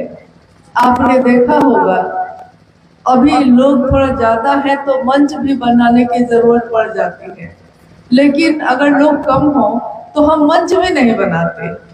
चौकी पे बैठ के, चादर पे बैठ के, धरती पे बैठ के महादेव के बात हम लोग कर लेते हैं। कोई कर्मकांड नहीं। कर्मकांड का अर्थ होता है कि सब कुछ जुटाना पड़ता है। पूजा है तो पूजा में आप फल फूल रखिए, जल चढ़ाइए, सब कुछ जुटाइए, नहीं पूजा करने का विधि विधान सब कुछ करिए। लेकिन शिव की चर्चा में ऐसा कोई कर्मकांड नहीं है। ऐसा क्यों है? क्योंकि पूजा तो हम अपने घरों में करते ही हैं, मंदिरों में करते ही हैं, और पूजा गलत नहीं होती। कभी भी ईश्वर की पूजा हमारा कल्याण ही करती है, लेकिन वो पूजा कैसे हो ये गुरु बताते हैं। गुरु है स्वयं शिव। शिव बताएंगे कैसे अब, क्योंकि वो तो दिखाई नहीं दे रहे। तो महादेव अपने शिष्यों के माध्यम से ही ज्ञान देने की जिम्मेवारी वहन करते हैं। शिष्यों के माध्यम से ही एक शिष्य दूसरे शिष्य को सिखाता है। कोई पूरा ज्ञान नहीं रखता, लेकिन आपने देखा होगा कि शिव चर्चा करते समय बहुत बार ऐसा हुआ होगा कि आपसे किसी ने कुछ पूछा होगा, आपको इसका जवाब नहीं आता था। जो उसने पूछा है आपसे, आपको इसका जवाब नहीं पता होगा, लेकिन उस समय अचानक आपके मुंह से कुछ बातें निकलने लगती हैं अपने आप। महादेव से दया मांग के आप लोगों से बात करने लगते हैं, और लोग को जो जिज्ञासा, जो प्रश्न उन्होंने पूछा है, आप उसका उत्तर देने लगते हैं। वो आदमी संतुष्ट हो जाता है आपकी बात से और कहता है हाँ हाँ समझ गए। आप बाद में सोचते हैं कि इसका उत्तर मुझको कैसे पता था, क्योंकि इसका उत्तर तो मैंने किसी किताब में पढ़ा नहीं था। आपके साथ हुआ है ऐसा कभी? हम लोग के साथ तो हमेशा हुआ है, क्योंकि जो कभी पढ़ा नहीं, कोई कभी जाना नहीं, उसका भी उत्तर आप दे देते हैं। आध्यात्मिक आयोजन का अर्थ होता है, आध्यात्म का अर्थ होता है अपनी खोज, अपनी यात्रा, अपने को जानने का विज्ञान। मैं कौन हूँ, कहाँ से आया हूँ, क्यों आया हूँ। और इसी खोज के लिए जो शिव की चर्चा हो रही है, शिव की बात हो रही है, उसके लोगों के द्वारा, उन लोगों के द्वारा एक आयोजन करना, तो इसमें पूर्णतया ये इसमें शिव चर्चा से संबंधित बातें ही होती हैं। इसमें कोई कर्मकांड नहीं, इसमें कोई जाति धर्म का बंधन नहीं। और साफ साफ साहब ने कहा है कि जाति धर्म वर्ण संप्रदाय लिंग से परे है शिव की शिष्यता। महादेव ने कोई अंतर नहीं किया है। तो कैसी जाति, कैसा धर्म? जैसे ही हम कहते हैं शिव की शिष्यता, हम सबका मजहब, हम सबका धर्म, हम सबकी जाति एक है। शिव की शिष्यता, शिव के शिष्य, शिव हमारे गुरु और हम उनके शिष्य। और यही संदेश हम धरती के हर लोगों को देते हैं। इन चीजों ने हम लोगों को बांटा है। महादेव हम सबको एक करें, एक जैसी सोच रखें, हम एक ही हमारी सभा हो, एक ही भाव हमारे आपके हृदय में चलते हो, हम सब एक दूसरे को प्रेम करें। ये एक विशाल परिवार, ये धरती का परिवार, शिव शिष्यों का परिवार, जिसमें शिव स्वयं बसते हैं। ऐसे ही परिवार का सपना साहब दीदी ने देखा है, और ये लोग ऐसा चल रहे हैं, ऐसा कर रहे हैं। हम लोगों को याद नहीं आता कौन किस जाति का, हमको ध्यान नहीं है कौन किस धर्म का। गुरु और शिष्य परंपरा में जाति धर्म के बंधन टूट जाते हैं, ये सीमाएं टूट जाती हैं, क्योंकि गुरु गुरु होता है और शिष्य शिष्य होता है। गुरु ज्ञान देता है, शिष्य ज्ञान लेता है, बस इतना ही रिश्ता होता है, और बाकी कोई रिश्ता नहीं होता। शिव शिष्यता इंसान को इंसान से प्रेम करना सिखाती है। शिव की शिष्यता शिव से एक मेक होने की विधा है। इसके अलावा कोई और भी बात इसमें नहीं है। इसीलिए शिव के शिष्यों के द्वारा किया हुआ कोई भी आयोजन पूर्णतया आध्यात्मिक होता है। इसमें दूसरी कोई बात नहीं होती, धरती की कोई बात नहीं। ये धरती पीतल की, ये पीतल के जैसे चमक है इसमें, लेकिन ये बस कुछ दिन का ही बसेरा है, कुछ दिन के लिए रहना है और फिर चले जाना है। तो इस धरती के सोच में कितना दिन रहेंगे? हाँ, ये धरती महादेव ने बनाई, पैदा हमको आपको महादेव ने किया है, तो रहने के लिए पैदा है, किया है तो हम रहेंगे। भोग दिया है भोगने के लिए तो भोगिए, लेकिन भुक्त मत हो जाइएगा। भोग लेना और भुक्त हो जाना दोनों दो बात होती है। भोग लेना मतलब कि गाड़ी खरीदी थी कि इसको भोगेंगे, गाड़ी रहेगी तो सुविधा रहेगी, लेकिन गाड़ी में एक निशान हो जाए, कोई उसमें लकड़ी से एक निशान बना दे तो हमारा मन भूल हो जाता है, हो जाता है ना। कुर्ता खरीदा था, पैंट शर्ट खरीदा था पहनने के लिए, भोग के लिए, पहनने के लिए, जा रहे थे झाड़ी में कांटा था, पकड़ लिया कपड़ा को, थोड़ा सा कपड़ा फट गया, मन भोर हो गया, भुक्त हो गए। अब सोचने लगे कि कैसे इसको ठीक करें। अब हर चीज लिया था, घर बनाया था खुद भोगने के लिए।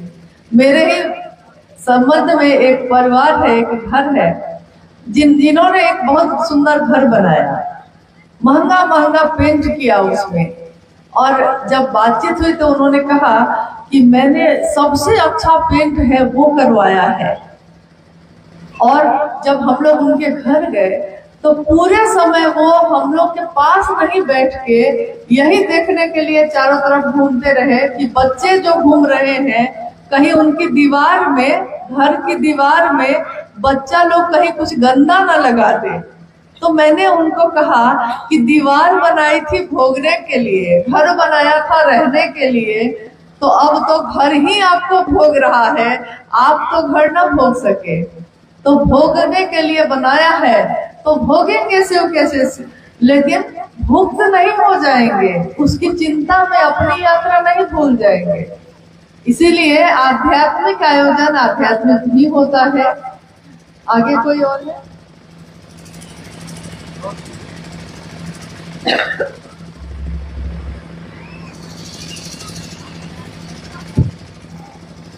एक जिज्ञासा है, शिव को क्यों गुरु बनाए? लोगों को शिव गुरु से क्यों जोड़े? भाई रमन जी हैं, मकैया टाड़ बालूमाथ। शिव को गुरु क्यों बनाए और लोगों को शिव से क्यों जोड़े? बात क्या है कि जब गुरु की बात हम करते हैं तो एक युग होते हैं अलग अलग। अभी चल रहा है कलयुग।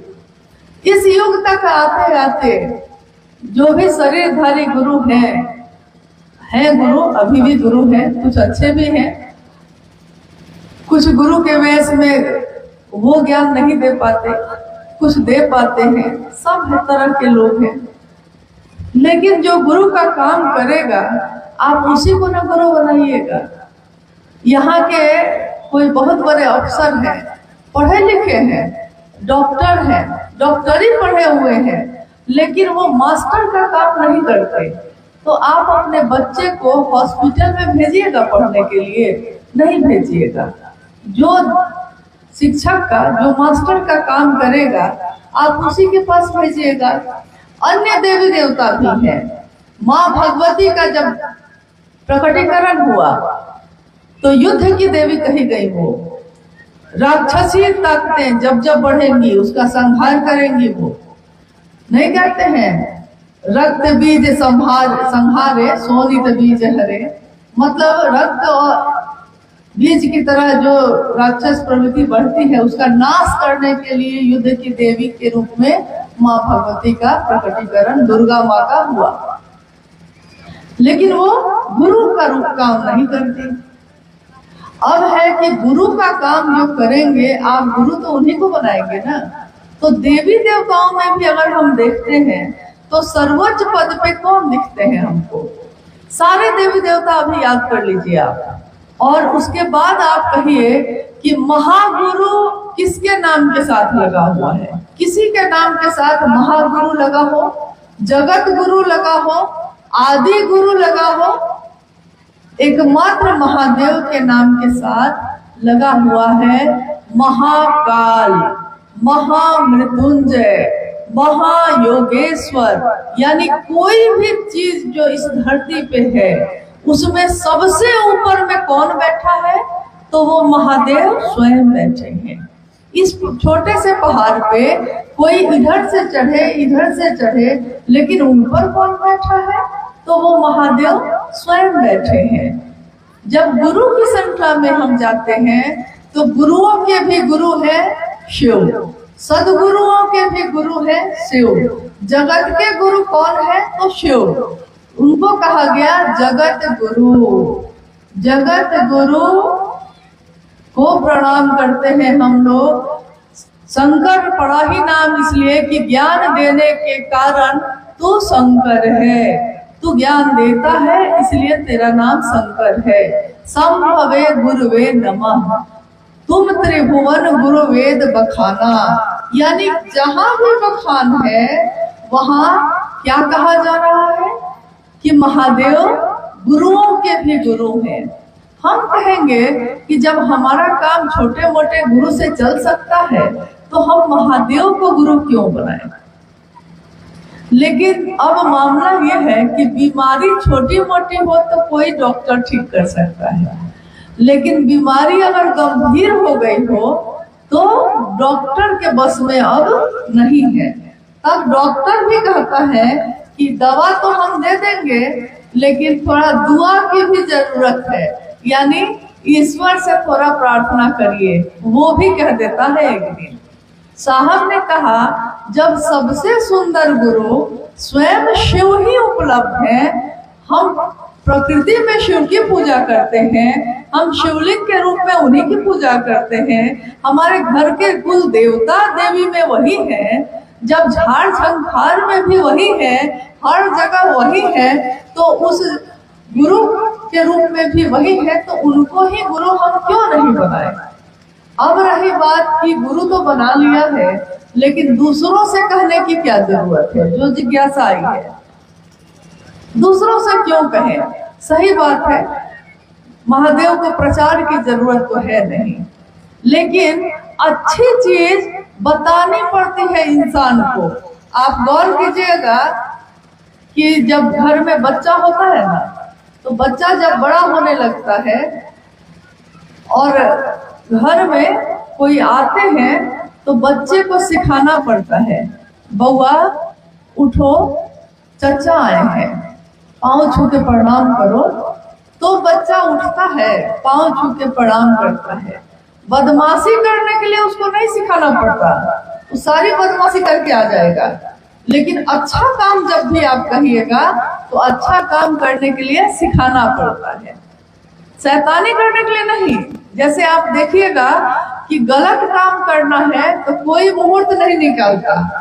कभी सुना है गलत काम करने के लिए कोई मुहूर्त निकाल के बैठा है?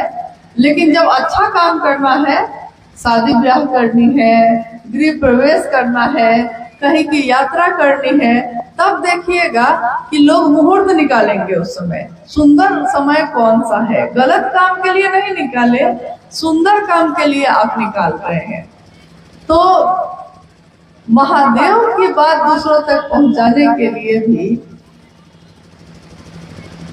हमको इसलिए इस काम को करना चाहिए क्योंकि अच्छा काम भी दूसरे को सिखाना पड़ता है, और अगर जबरदस्ती भी किसी का भला करना पड़े तो कर देना चाहिए। जैसे बहुत लोग ऐसे हैं जो बीमार पड़ेंगे, हॉस्पिटल नहीं जाते हैं, तो आप उनके शुभचिंतक हैं तो आप क्या करते हैं? आप उनके घर में उनके पास जाते हैं तो कहते हैं कि डॉक्टर से दिखाए हैं, वो कहते हैं कि नहीं ठीक हो जाएगा। आप जबरदस्ती उसको लेके डॉक्टर के पास जाते हैं। शुभचिंतक है, शुभ सोचते हैं उसका। जबरदस्ती भी अगर अच्छा काम करना पड़े तो कर लेना चाहिए। महादेव गुरु हो जाए और हमारा मन का बीमारी सब ठीक हो जाए, हमारे मन की सारी बीमारी ठीक हो जाए, अगर ऐसा हो सकता है तो हम जबरदस्ती भी अगर करना पड़े हमको, तो हमको ये काम कर लेना चाहिए। जबरदस्ती में भी अगर प्रेम हो सकता है तो हो जाए, कोई दिक्कत नहीं है। और महादेव से प्रेम होगा तो उसका शुभ ही होगा, कल्याण ही होगा। आप उसको चाहे और कुछ दे पाए नहीं दे पाए, महादेव तो दे सकिएगा। इसलिए महादेव की बात दूसरों तक पहुंचाइए। और ये शिष्य के रूप में गुरु दक्षिणा का काम भी करता है। जब किसी को आप गुरु मानते हैं तो आप उसको गुरु दक्षिणा देना चाहते हैं।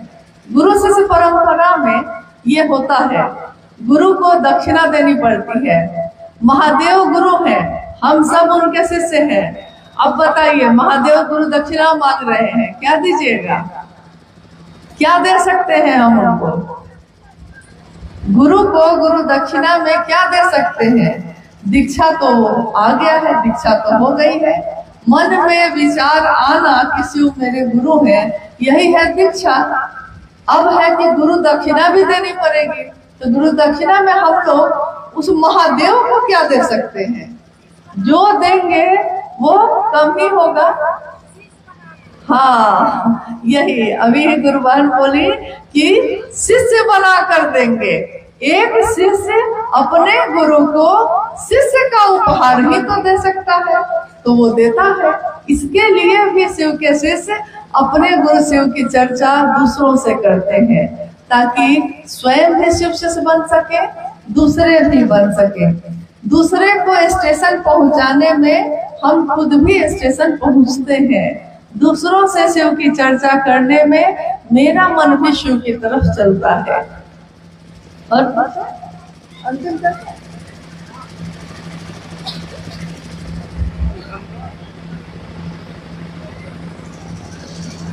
एक अंतिम जिज्ञासा है। ग्राम मुकुंदपुर गांव लातेहार से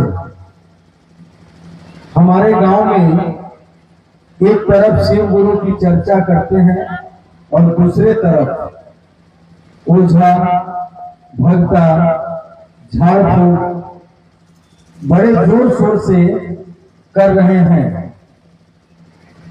हम लोगों को शिव गुरु से जोड़ने में बाधा हो रही है, कृपया उपाय बताएगा। प्रश्न आप सुन लिए हैं। जिज्ञासा जो है, अभी अभी बात हो रही थी कि हर चीज से परे है शिव की शिष्यता। तो जिज्ञासा ये है कि एक तरफ शिव चर्चा चल रही है और एक तरफ कुछ लोग जो है शिव चर्चा के नाम पे या कुछ और करते हुए ओझा गुनी झाड़ फूक इस सब का सहारा भी ले रहे हैं। मुझको अभी याद आ गई एक घटना, हालांकि इसका जिक्र अनमिल आखर एक किताब है उसमें है। साहब और दीदी के जीवन की घटना है ये, थोड़ा कम शब्दों में सुनाते हैं आपको। साहब उस समय वीडियो थे, कार्यालय गए हुए थे।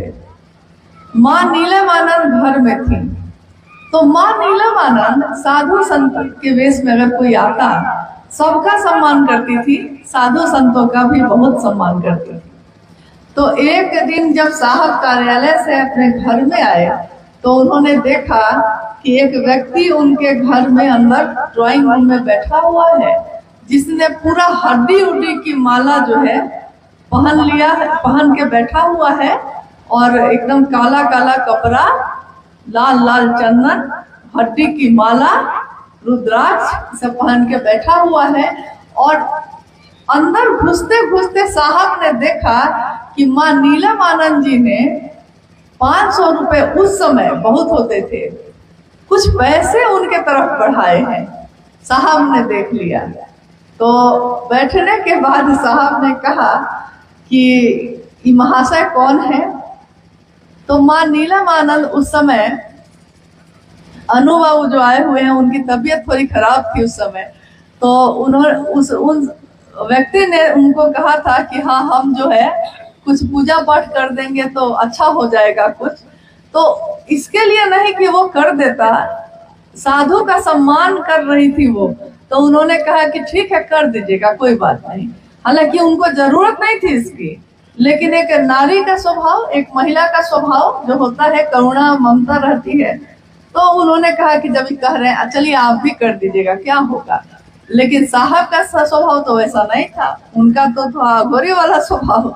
वो जब घुसे उन्होंने देखा और कहा कि नीलम इनको भोजन वोजन कराओ।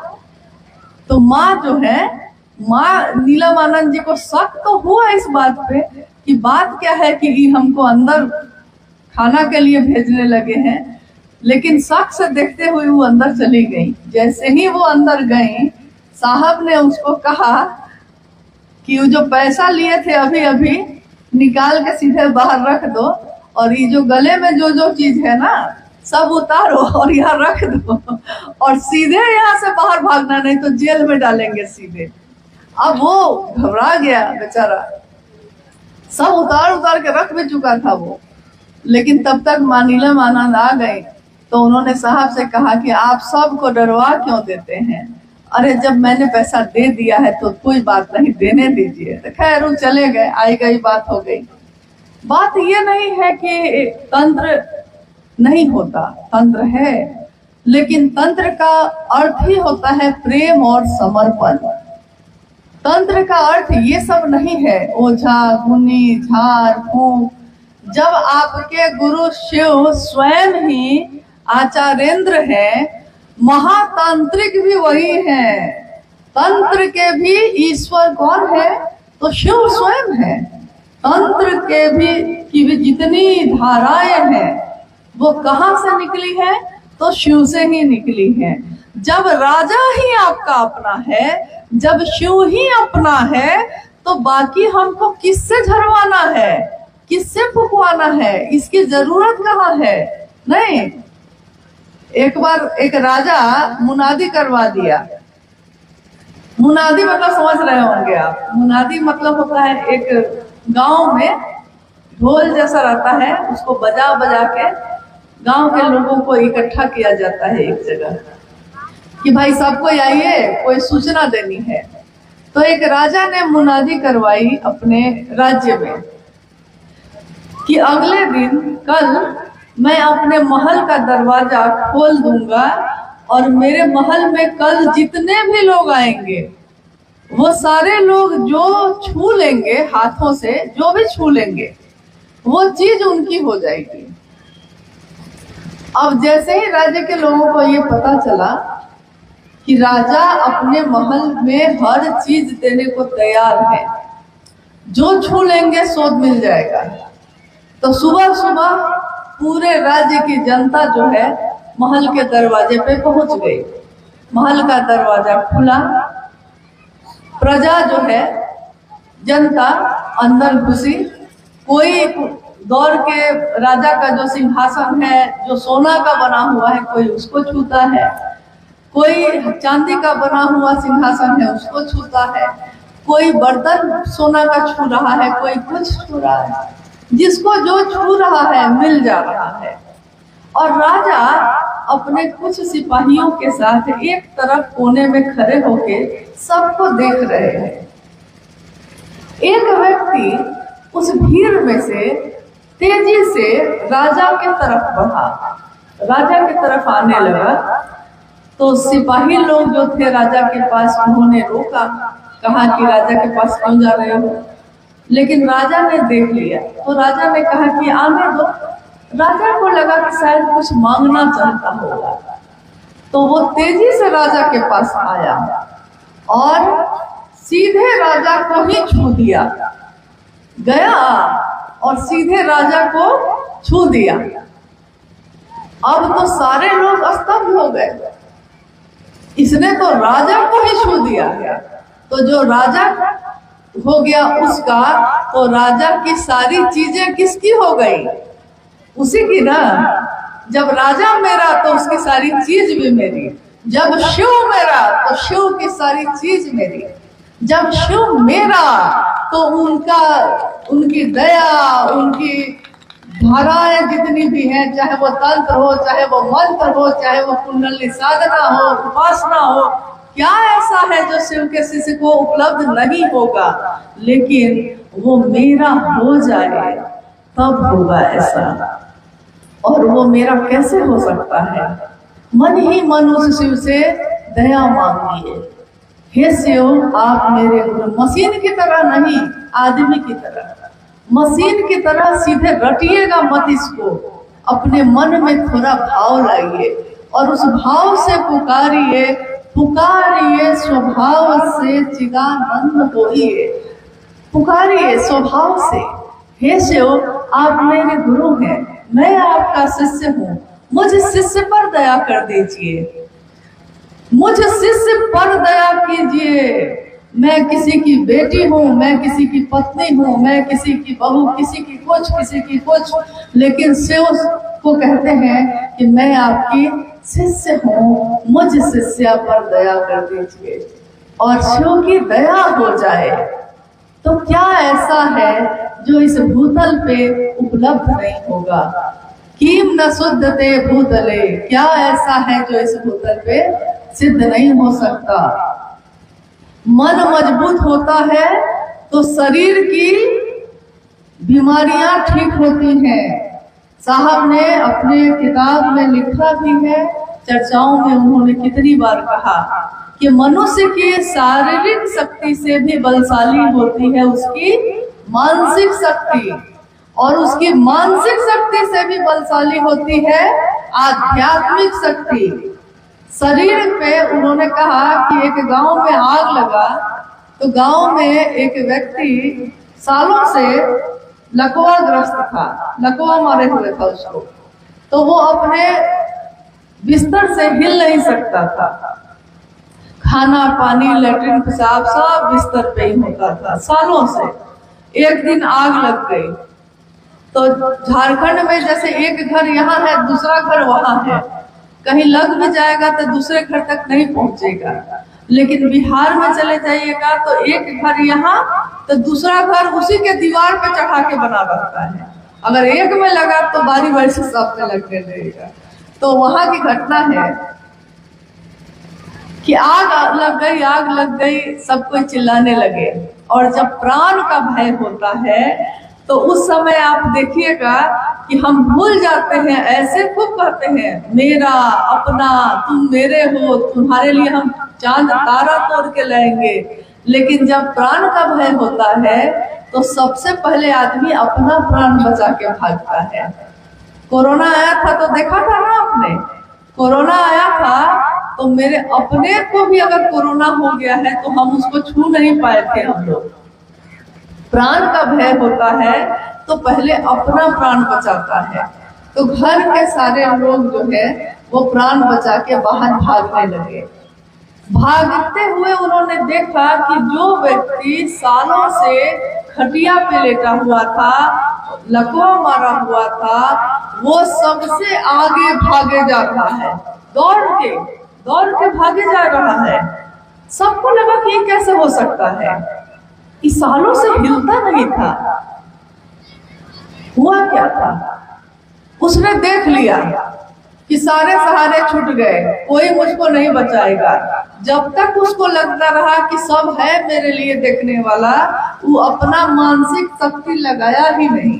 लेकिन जब देखा कि सब भाग गया, अब हम तो जल के मर जाएंगे, तो उसने अपनी सारी मानसिक शक्ति इकट्ठी कर ली कि बचना है हमको, बचना ही है हमको। और उसने महादेव को पुकारा कि महादेव हमको बचाइए। और मानसिक शक्ति को आध्यात्मिक शक्ति का सहारा मिल गया, शरीर पर से उस चीज का प्रभाव ही खत्म हो गया। बताइए, अगर आध्यात्मिक ताकत लेकर आप अपनी मानसिक और शारीरिक बीमारी ठीक कर सकते हैं तो आपको क्या जरूरत है इन सब चीज करने की। सीधे महादेव से जुड़ जाइए और महादेव से दया मांगिए, उनकी चर्चा पूरा करिए, और जैसे आता है वैसे ही महादेव को प्रणाम करिए। बहुत लोग कहते हैं कि मेरे पास माला नहीं है रुद्राक्ष की, तो हम कैसे प्रणाम करें। कोई इतना गरीब होता है कि अगले दिन वो क्या खाएगा इसके लिए भी सोचता है, तो उसके लिए मुश्किल है कि 200 की माला कहाँ से खरीदेगा। लेकिन माला प्रणाम नहीं करती, प्रणाम तो हमारा मन करता है, मेरा दिल करेगा प्रणाम। तो हम अगर कंकड़ पत्थर 108 बार रख के, कंकड़ से भी अगर जोड़ के महादेव को प्रणाम कर देंगे, तब भी महादेव उस प्रणाम को ग्रहण करते हैं। हम अपने सांस पे चढ़ाएंगे नमः और उतारेंगे शिवाय, तब भी महादेव उस प्रणाम को स्वीकार करते हैं। इसलिए प्रणाम देने की कोशिश करिएगा, कर्मकांड में मत रह जाइएगा कि कैसे करें, किधर से करें। जैसे आता है वैसे करिए, जिस भाषा में आता है उस भाषा में करिए। कुछ नहीं आता है तो नमः शिवाय सोचकर ही कर लीजिए, लेकिन करिए और एक निष्ठ रहिएगा। ये नहीं कि आज इसको पुकारा है कल उसको पुकारेंगे। महादेव के लोग अपने देवता नहीं बदलते, अपना आराध्य नहीं बदलते, अपने इष्ट को नहीं बदलते, अपने गुरु को नहीं बदलते। जो मान लिया, साहब महेंद्रानंद जी ने शिव को गुरु मान लिया तो मान लिया। अब सारी दुनिया एक तरफ हो जाए तब भी शिव ही उनके गुरु होंगे। किसी लड़के ने किसी लड़के से प्रेम कर लिया है, जाति से बेदखल कर दिया जाता है, गांव से निकाल दिया जाता है, लेकिन प्रेम कर लिया है तो प्रेम फिर किसी चीज की परवाह नहीं करता। प्रेम प्रेम होता है। शिव से भी हो जाए वो प्रेम तो पूरी दुनिया एक तरफ और शिव एक तरफ अगर होंगे तो शिव के शिष्य शिव को ही चुनेंगे, क्योंकि अगर राजा अपना होगा तो पूरी दुनिया अपनी हो ही जाएगी। कहाँ जाएगी? महादेव की दया, महादेव की करुणा कण कण में है, फैली है, बिखर रही है। हमको आपको अपने आंचल में उसको समेट लेना है, बस इतना ही करना है। लिए आज का ये शिव गुरु महोत्सव जो यहाँ बालूमाथ और लातेहार के गुरु भाई गुरु बहनों ने आयोजित किया है, हम सबका सौभाग्य है, परम सौभाग्य है कि इसमें आने और आप सबों से भेंट करने का मौका मिला है। ये महादेव की असीम दया है। जहाँ भी नजर जा रही है साहब भैरवानंद जी की तस्वीर नजर आ रही है। शिव के शिष्यों को शिव शिष्यता का उपहार देने वाले की तस्वीर हर दिल में छपी रहे हमेशा। वो साहब जिस तरह शिव हमेशा है, थे, रहेंगे, वो साहब और मेरी माँ नीलम आनंद भी हमेशा शिव शिष्यों के दिलों में इसी तरह बसी रहे और हम उनका प्रेम, उनकी छाया प्राप्त करते रहे। शिव की करुणा हम सबों के जीवन में बरसती रहे। शिव मैं हो, हमारा जीवन सुखमय हो, इसी की कामना है। आप सभी के चरणों में मेरा प्रणाम।